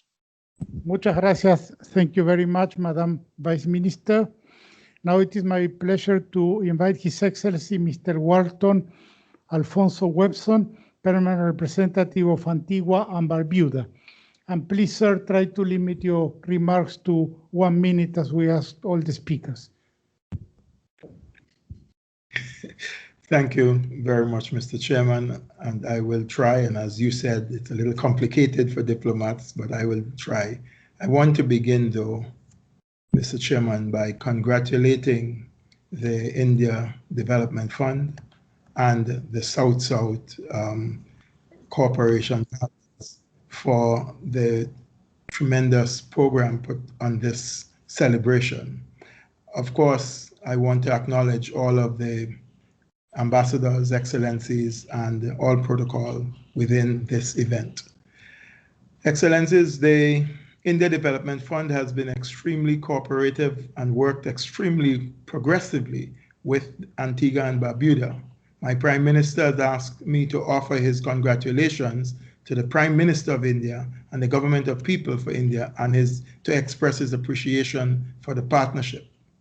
We have worked over the past 3 years with the fund. You have seen the video in response to the 2017 Hurricane Irma disaster that we faced in Antigua and Barbuda, and you have seen the hospital and the post office and houses that have been assisted through this fund. This year, in a quick effort to repurpose funds that were already earmarked for another project, I worked with my colleague Ambassador Said and the UNDP office in Barbados, where we were able to quickly transform and repurpose those funds to respond to the COVID-19, much along the lines that were expressed by my colleague from St. Lucia, where we responded to the health challenges, the socio-economic challenges, and inclusive of developing a technology response working with our Innovation Center. The fund has been most helpful, not only in the fact that it has responded in ways very quickly, but the fact of it has been less complicated and understanding the challenges of development that countries in the South faced. The South-South Corporation is expressed through this corporation, stands well for the new mode of development cooperation. Not that we would, of course, we remain committed to and will always be remain committed to the relationship in the North-South arrangement, but the South-South triangular relationship stands out and will be a significant part of international cooperation. I want to congratulate the office, the South-South office. I know how they have been very much involved and they have consistently kept me informed. I want to join my colleague from St. Lucia and offer congratulations and best wishes to the new director, to the director who is moving on. May you find blessings and good luck in your new step on your journey. I thank you, and I thank the India government and Ambassador Murthy and my dear friend Ambassador Saeed before him for their support and cooperation. Thank you. Thank you very much for your presentation and your very kind words, Mr. Ambassador. Now it is my honor to introduce His Excellency Mr. Mitch Fifield, Permanent Representative of Australia. Mr. Ambassador, the floor is yours. Well, thank you very much, and can I acknowledge all colleagues and do that through our good friend at Thiru, the PR of India. Can I begin by congratulating the Government of India and the UN Office for South-South Cooperation for the impressive progress that's been made under the India-UN Development Partnership Fund. South-South cooperation is vital in our collective effort to implement the 2030 agenda. Countries of the Global South have valuable experience, relevant skills, unique perspectives that can play a real part in meeting today's development challenges and priorities. And Australia, for its part, we benefit from the participation in effective triangular cooperation projects in our region. South-South cooperation must be delivered transparently, based on mutual accountability and partnership. Australia supports the generation and collection of more data to better measure, assess and track results. That's important. But of course, there's always more work to be done, and we look forward to working with you all to build on the outcome of BAPA plus 40 and continued mainstreaming of South-South cooperation into the core work of the UN. Thanks very much. Thank you very much, Mr. Ambassador. Now it is my honor to invite the Permanent Representative of Uganda, Mr. Adonia Ayebare, to take the floor. Thank you, Shadik. I hope you hear me. Yes, we can. Yes, we can. Thank you. Thank you. I'm delighted to be part of this anniversary celebrations of India UN Development Partnership Fund.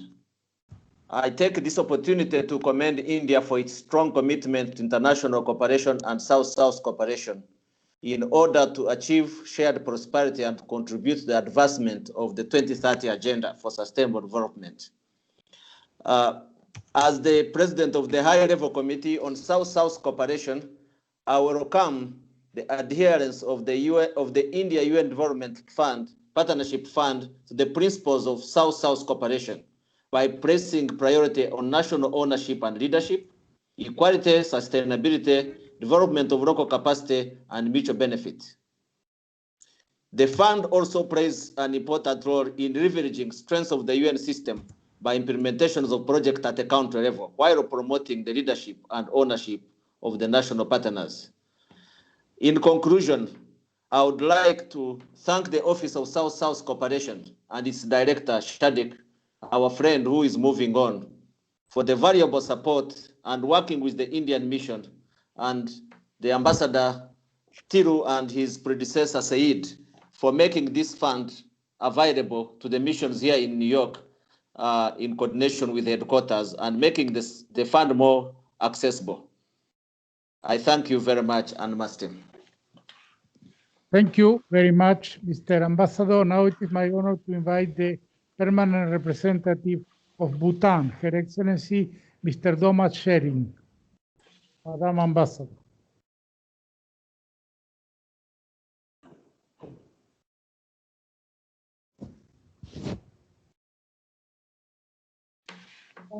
We can't hear you. Please open your microphone.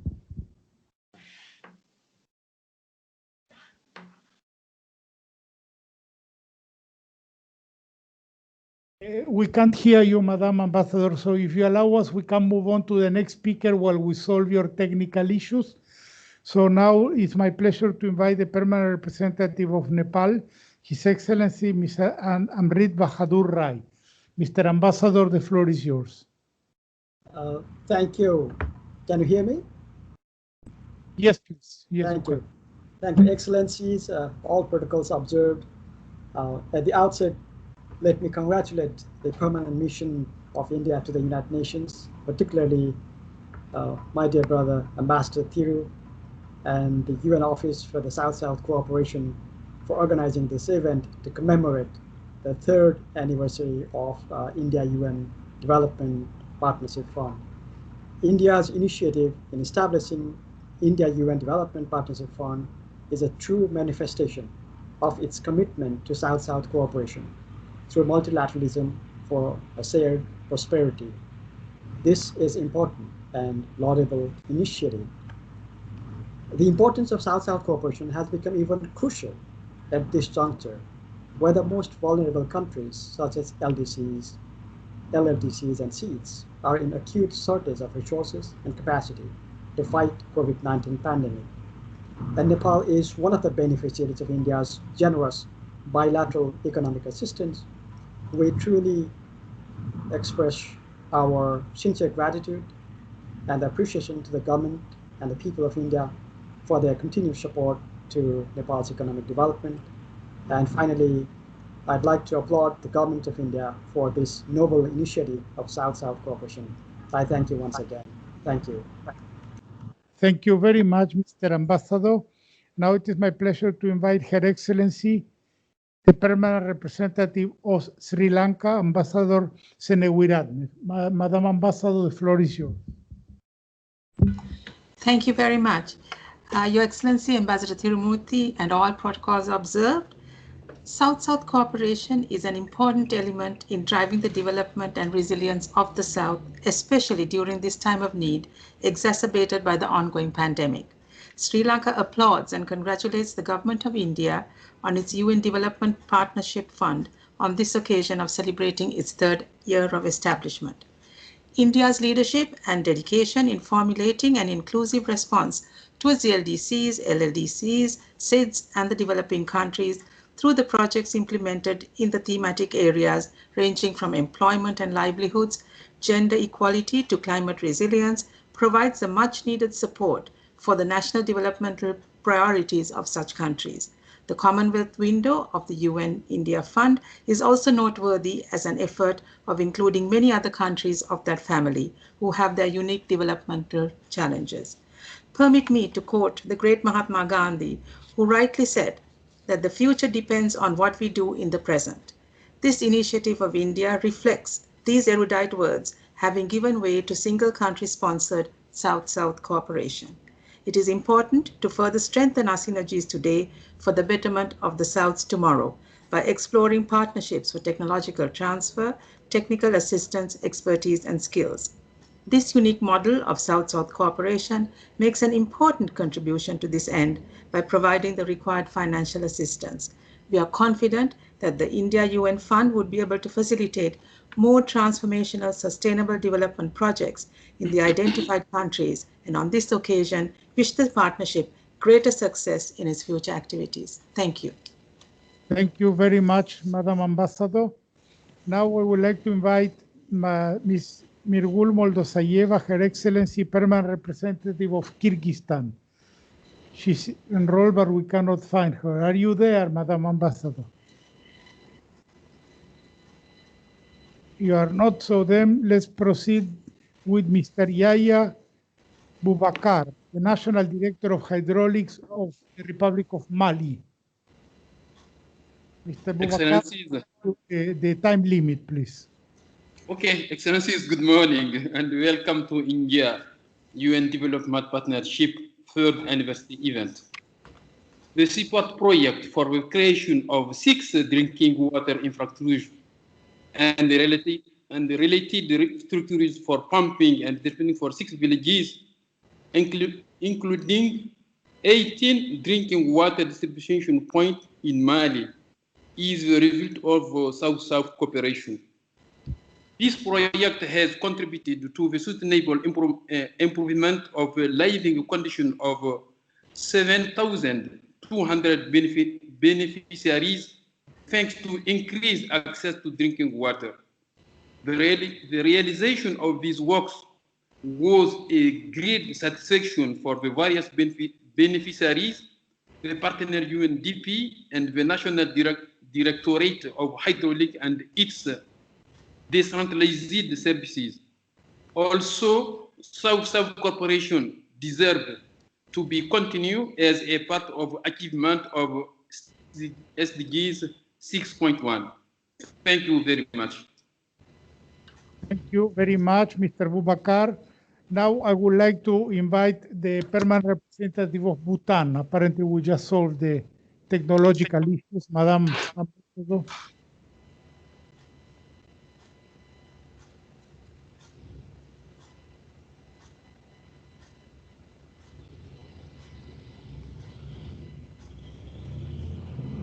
Well, we still cannot hear you, Madam Ambassador, so let me proceed to another speaker again. So now I would like to invite Professor Iona Chan-Mo from the National University of Samoa. Madam Chan-Mo, the floor is yours. Okay, Excellencies, distinguished delegates, good morning to you all from Samoa. On behalf of the National University of Samoa, I would like to acknowledge the invaluable support of the India-UN Development Partnership Fund in funding the development of the Samoa Knowledge Society Initiative. This initiative, with its three components, the National Digital Library, Lifelong Learning Platform, and the Open Access Research Repository, will provide Samoa with access to information and knowledge, which is a prerequisite to building inclusive knowledge societies. The Samoa Knowledge Society Initiative provides access for students to online library resources, as well as the online learning platform, which has now increasingly become the new mode of learning. And with the COVID-19 pandemic, these national platforms could not have come at a better time.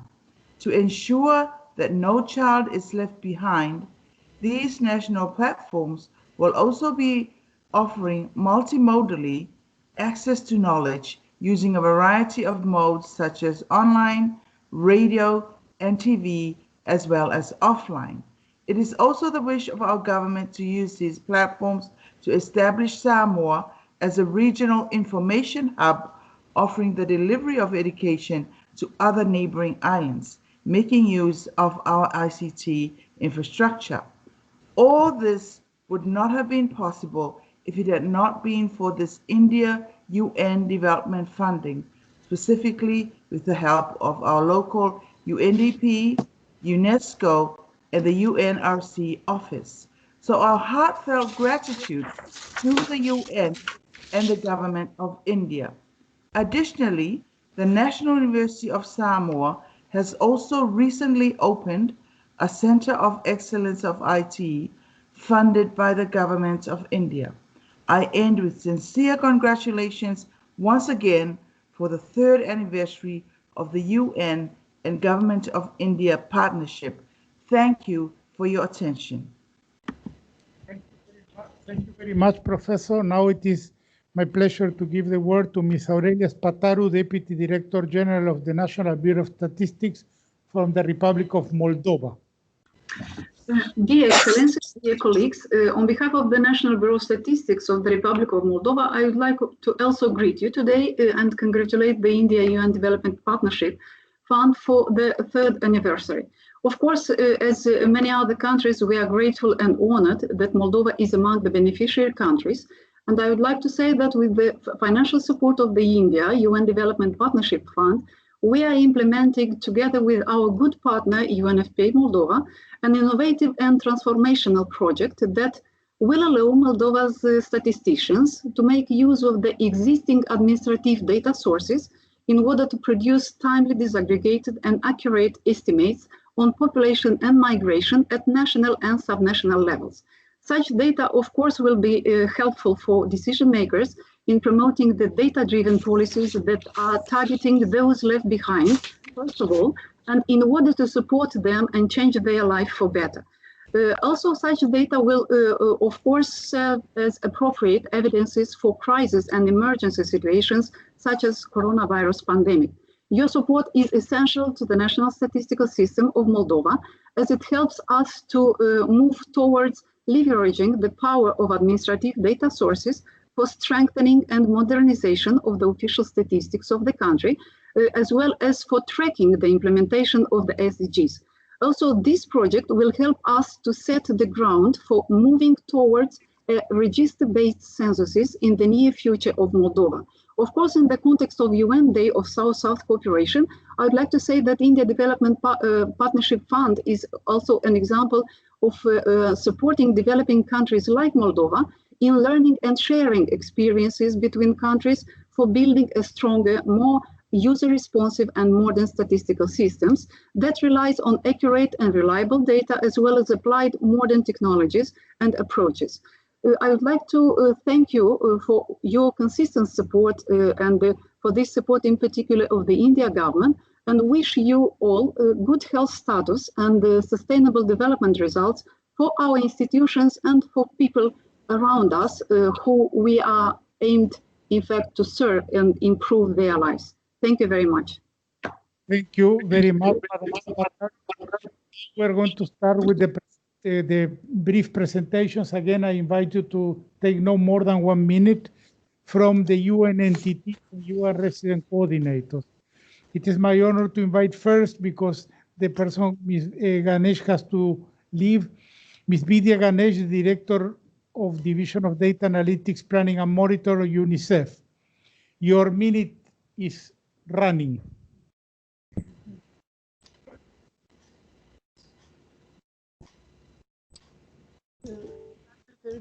And Director Jorge Chadwick, greetings from Executive Director heretofore from UNICEF and Excellencies.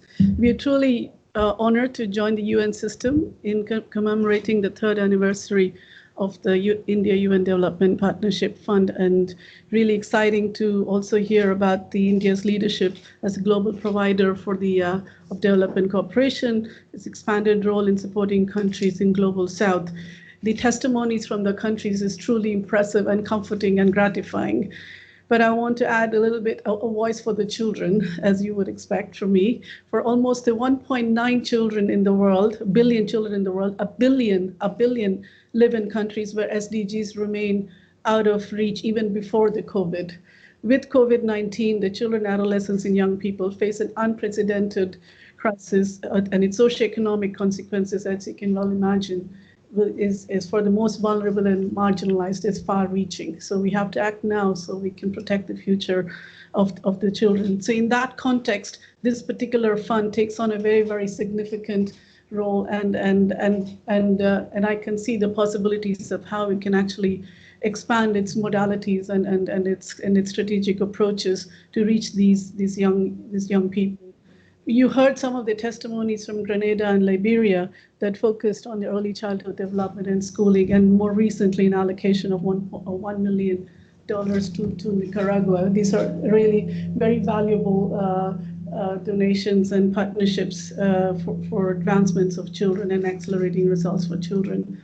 So let me just conclude by saying a very, very happy anniversary and a real thank you for reinforcing the principles of solidarity, multilateralism, and promoting peace, social cohesion, and development. On a personal note, if I can say, I feel very proud as an Indian that as we face our own challenges, we are able to play our little part in the global context as well. Thank you. Thank you very much, Madam Director. Now it is my honor to invite Mr. Jin Q, the Deputy Director General of UNESCO. Thank you, Ambassador. Excellencies, ladies and gentlemen, I have the honor to be here to convey 3 messages from UNESCO. The first one is congratulations. UNESCO congratulates the India-UN Development Partnership Fund for its 3rd anniversary and for the achievements since last 3 years. This fund has provided a very important contribution to implementation of the SDGs and contributing to the COVID-19 response. My second message is a message of thanks. UNESCO thanks the government of India for supporting UNESCO's South-South cooperation projects in Togo, Cameroon, the Gambia, and Samoa. These projects, which range from supporting biodiversity conservation in biosphere reserves to reducing flooding through the use of drones, to promoting renewable energy, to digital transformations, and are excellent examples of the power of South-South cooperation for sustainable development. These projects are leading to real change in the lives of people while protecting the health of our planet. My third message is a message of commitment. UNESCO attaches a great importance to this fund and is looking forward to our continued cooperation with the fund and the UN Office for South-South Cooperation on these projects, which we see as a real game changer in building resilience to crisis now and in future. I thank you very much for your attention. Thank you very much, Mr. Deputy Director General. Now it is my pleasure to invite Mr. Bjorn Andersson, the Director of the Asia Pacific Regional Office of the UN Population Fund. Thank you so much, and I'm delighted to join Your Excellencies in today's celebration from Bangkok in Thailand. On behalf of UNFPA, I wish to congratulate the Government of India for the continuing success of the India-UN Development Partnership Fund and appreciate the global coverage of the fund, which is an important contribution to financing for development. And I would also like, on behalf of UNFPA, to extend my sincere thanks to the Government of India through the India-UN Development Partnership Fund for its support to projects in the area of population and development, a confirmation of India's commitment to the SDGs and particularly to SDG 5 and to LDCs and SIDS.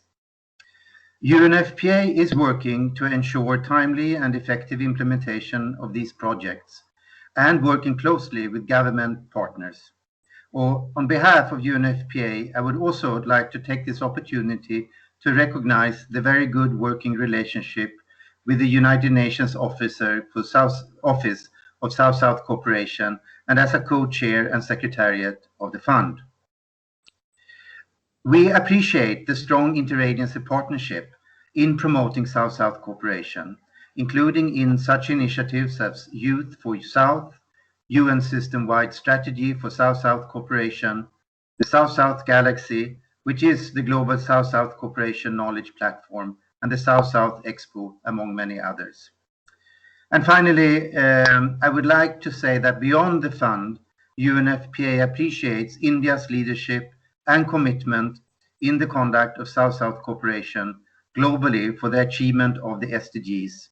And with UNFPA's facilitation, this cooperation covers the thematic areas of population census and demographic studies and healthy population aging. I thank you. Thank you very much, Mr. Regional Director. And now it's a real pleasure for me to invite my colleagues, the resident coordinators, who are in the front lines of ensuring implementation of the fund and also making sure that the UN system works as a system in a coordinated way. So first, I would like to invite my friend Didier Trebuch, the UN resident coordinator for Barbados and the Eastern Caribbean. Didier, the floor is yours.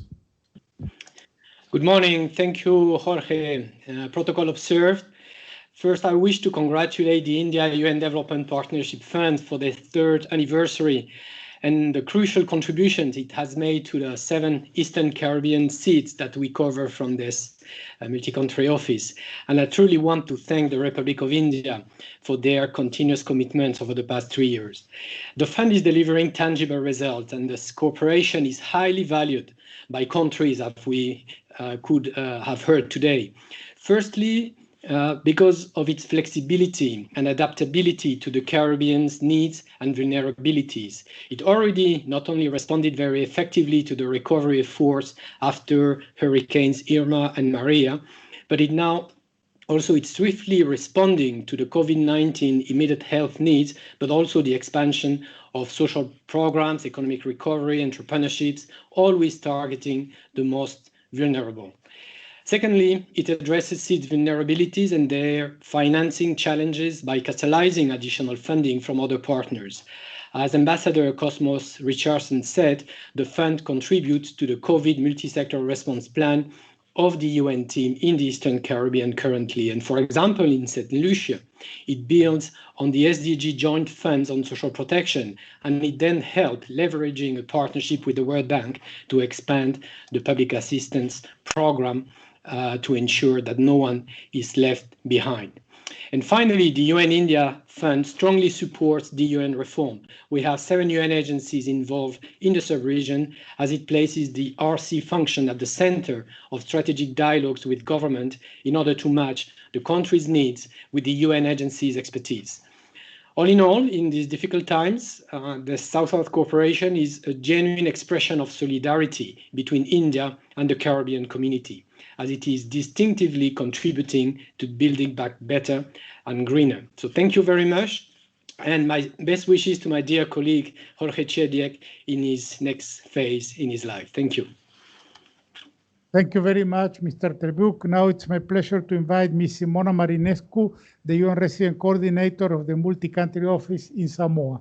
Simona, the floor is yours. Thank you so very much.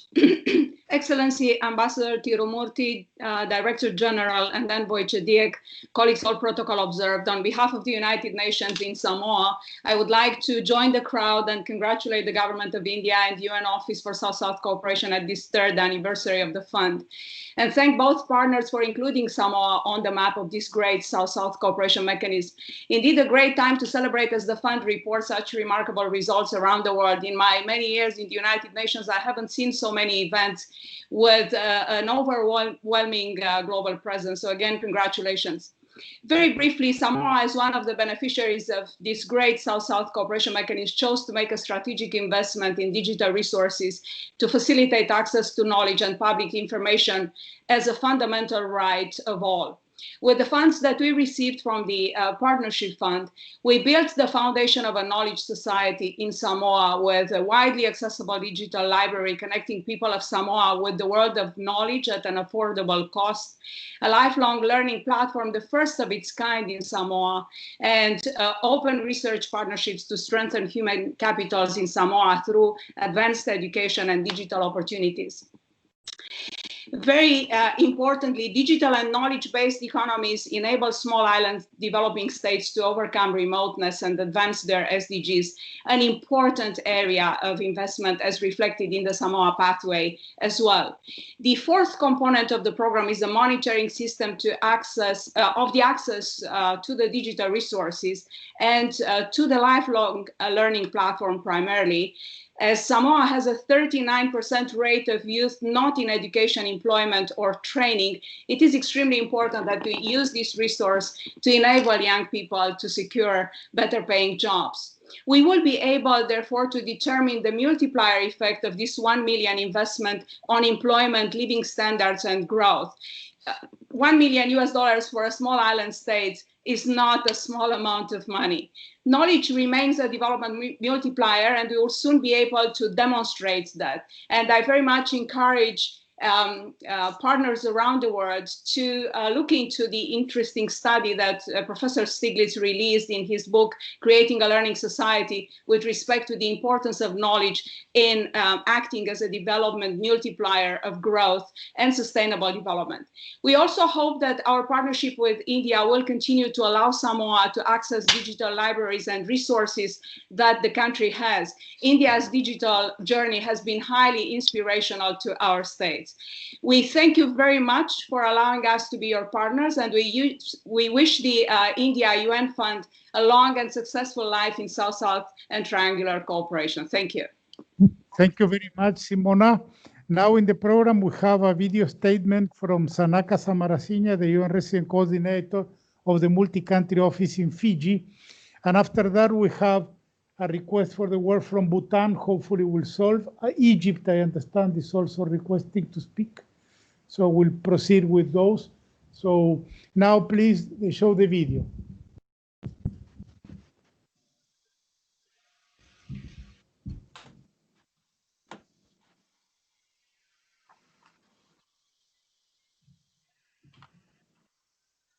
Excellencies, ladies and gentlemen, I am delighted to have the opportunity to say a few words of gratitude and congratulations to all those involved in establishing and implementing the India UN Development Partnership Fund. First and foremost, a sincere thank you to the government and people of India for generously assisting the 10 Pacific Island countries that my office supports. In the past couple of years, the fund has disbursed almost $13 million to these small island development states that are amongst the most remote and most vulnerable on the planet. At the front lines of climate change, and in many cases fighting for their very existence, the fund has provided assistance to these countries to help set up early warning systems, develop disaster risk financing and insurance frameworks, helped introduce renewable energy, especially solar power, promoted sustainable management of water and sanitation, and helped protect the ocean and maritime resources of the region. The fund has also demonstrated in recent times its ability to be responsive, flexible, and quick by rapidly assisting Pacific countries with their COVID-19 preparedness, response, and mitigation measures. These recent initiatives also bolster the SG's reform efforts by working through the resident coordinator system, thus ensuring nationally driven, coherent, timely, and effective interventions. Whilst the partnership is primarily one between India and recipient member states, I would like to urge the fund to continue to involve the RC system from the outset of the design stage in all future proposals as well, especially before the selection of implementing agencies, so as to engage the most effective and efficient UN entities for the purpose, and to ensure appropriate synergies with all of the other initiatives under the UN country cooperation frameworks. Once again, thank you to all of you. We hope to continue this valuable partnership and advance it to the next level of South-South cooperation going forward in the Pacific. Thank you. Very much, Sanaka, for your presentation. Now, let's see if the third time is the charm. The permanent representative of Bhutan. Thank you. Third time lucky, I hope. Yes, it is. Thank you. The India-UN Development Partnership Fund is an exemplary model of partnership as envisioned in the Buenos Aires Plan of Action. And in these challenging times, as others have stated, the imperative for solidarity through multilateralism has become even more pronounced. It is remarkable that the fund within such a short period of time has built up an impressive portfolio of 59 high-impact projects in 49 countries, touching on all 17 SDGs. While the impact of these projects would be felt on the ground in the project countries first, the successful operation of the fund will have wider reverberations, inspiring further South-South cooperative partnerships and mechanisms. India has accrued a depth of national experience the knowledge, skills, expertise, and other assets along her own development journey. She has so much to share with other developing countries and indeed continues to be most generous in doing so. Bhutan congratulates the Government of India and the Office of South-South Cooperation on the 3rd anniversary of the India-UN Development Partnership Fund. We also express our appreciation for India's leadership and long-standing tradition of solidarity and strong commitment to international cooperation in the true South-South spirit of South-South principles and to shared prosperity and progress with a focus on the most vulnerable. Thank you. Thank you very much, Madam Ambassador. Yes, the 3rd time was the charm. So please let me welcome the permanent representative of Egypt, Ambassador Edris. Please, the floor is yours. Thank you very much, dear brother, Director Ambassador Shediak. Thank you very much. Allow me to congratulate my dear brother, Ambassador Tiro, for this occasion and for the important role the UN India Fund is doing in the field of South-South cooperation. And dear brother, Director Shediak, we wish you all the best. We appreciate the role you have been doing and the fruitful effort you have been doing over the years in the field of South-South cooperation, and we wish you all the best in your future endeavors. Let me say that this important event is happening within paying tribute to the South-South cooperation. Recently, there have been lots of events in this vein, and it highlights the importance of South-South cooperation and the role it is doing in enhancing our developments in the global South. At the same time, let me say that India has been always in the forefront of South-South cooperation and really played an appreciated role in this vein and provided positive example and lots of lessons to share. And in this field, I want to say that it's important to share what you have and share in building capacity of others. But one important also lesson is to build your own capacity. So you have lots to share with others. The more you have to share with others, and the more possibilities and venues are open for cooperation. And definitely India has provided a very positive example in this field. There is also the Africa-India Forum, which is very important forum for African countries and part also of the South-South cooperation. And I think in the current global crisis, these forums of partnership are getting more importance and more relevance. And for African countries, the importance of this forum is going to be more and more. And I think that maybe the time ahead will need to reinvigorate these kinds of partnerships and to reinvigorate this forum, taking in consideration the challenges African countries are facing and the challenges and the implications of the global crisis, the pandemic. And we look forward to the fruitful role and the impact of the Africa-India partnership in this vein. Again, thank you very much and congratulations. Thank you very much, Ambassador Edris. And now the last speaker of our list is Mariam Hamdouni from the Permanent Mission of Morocco. The floor is yours for the last formal remarks of the event. Thank you, Mr. Shediak, for giving me the floor. Excellencies, all protocol observed. I have the pleasure to speak on behalf of my PR who couldn't join the meeting since he is engaged in the UN headquarters. The India-UN Development Partnership Fund, which has always been since its creation an effective demonstration of the commitment to South-South cooperation by India, is today an important asset of support to join the international efforts to mitigate the effects of COVID-19 pandemic. The Kingdom of Morocco, as champion and supporter of South-South cooperation, welcomes the achievement by the fund and the leadership of India in this regard.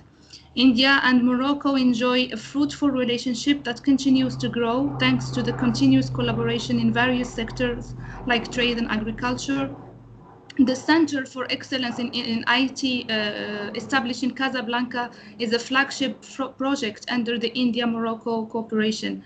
We welcome the particular support offered by the UN-India Partnership Fund to the LDCs and SIDS, particularly in Africa. And as has been mentioned by His Excellency PR of Egypt, the India-Africa Summit Forum is a milestone framework of cooperation between Africa and India. The visit of His Majesty the King Mohammed VI to the third India-Africa Forum Summit in New Delhi gave a remarkable progress and an impetus to the collaboration between our two countries. The different agreement between India and Morocco yield effective results for both countries, who set a model of South-South cooperation. Finally, congratulations again, and many more years to come to the fund. Thank you, Mr. Shidjak. Thank you very much. We have just finished the list of speakers, and it's a great honor for me to be in the third anniversary of the fund. I was born in a conversation in this mission, and now we see the results that is changing the lives of people around the world, and it is recognized as an extraordinary tool. On behalf of the Office of South-South Cooperation, it is an honor for us to be partners with India in this initiative. And to close the event, I would like to invite Ambassador Trimurti to say the final message.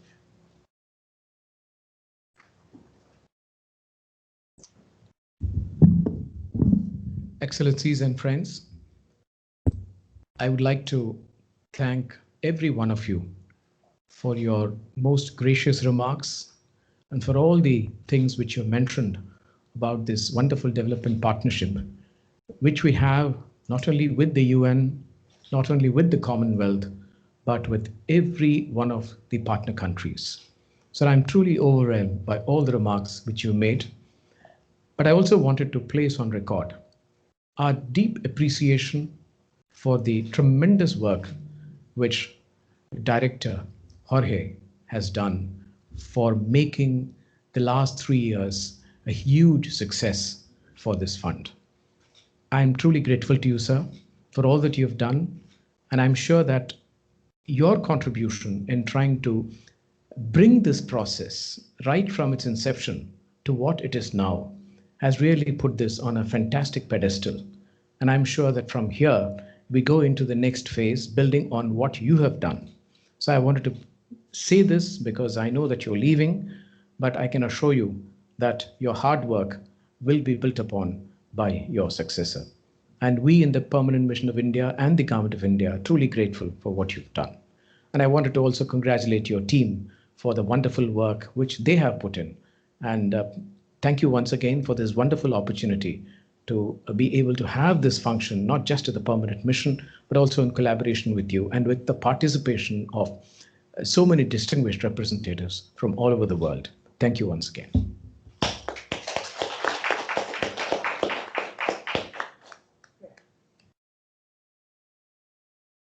Thank you, Mr. Ambassador. The event is over.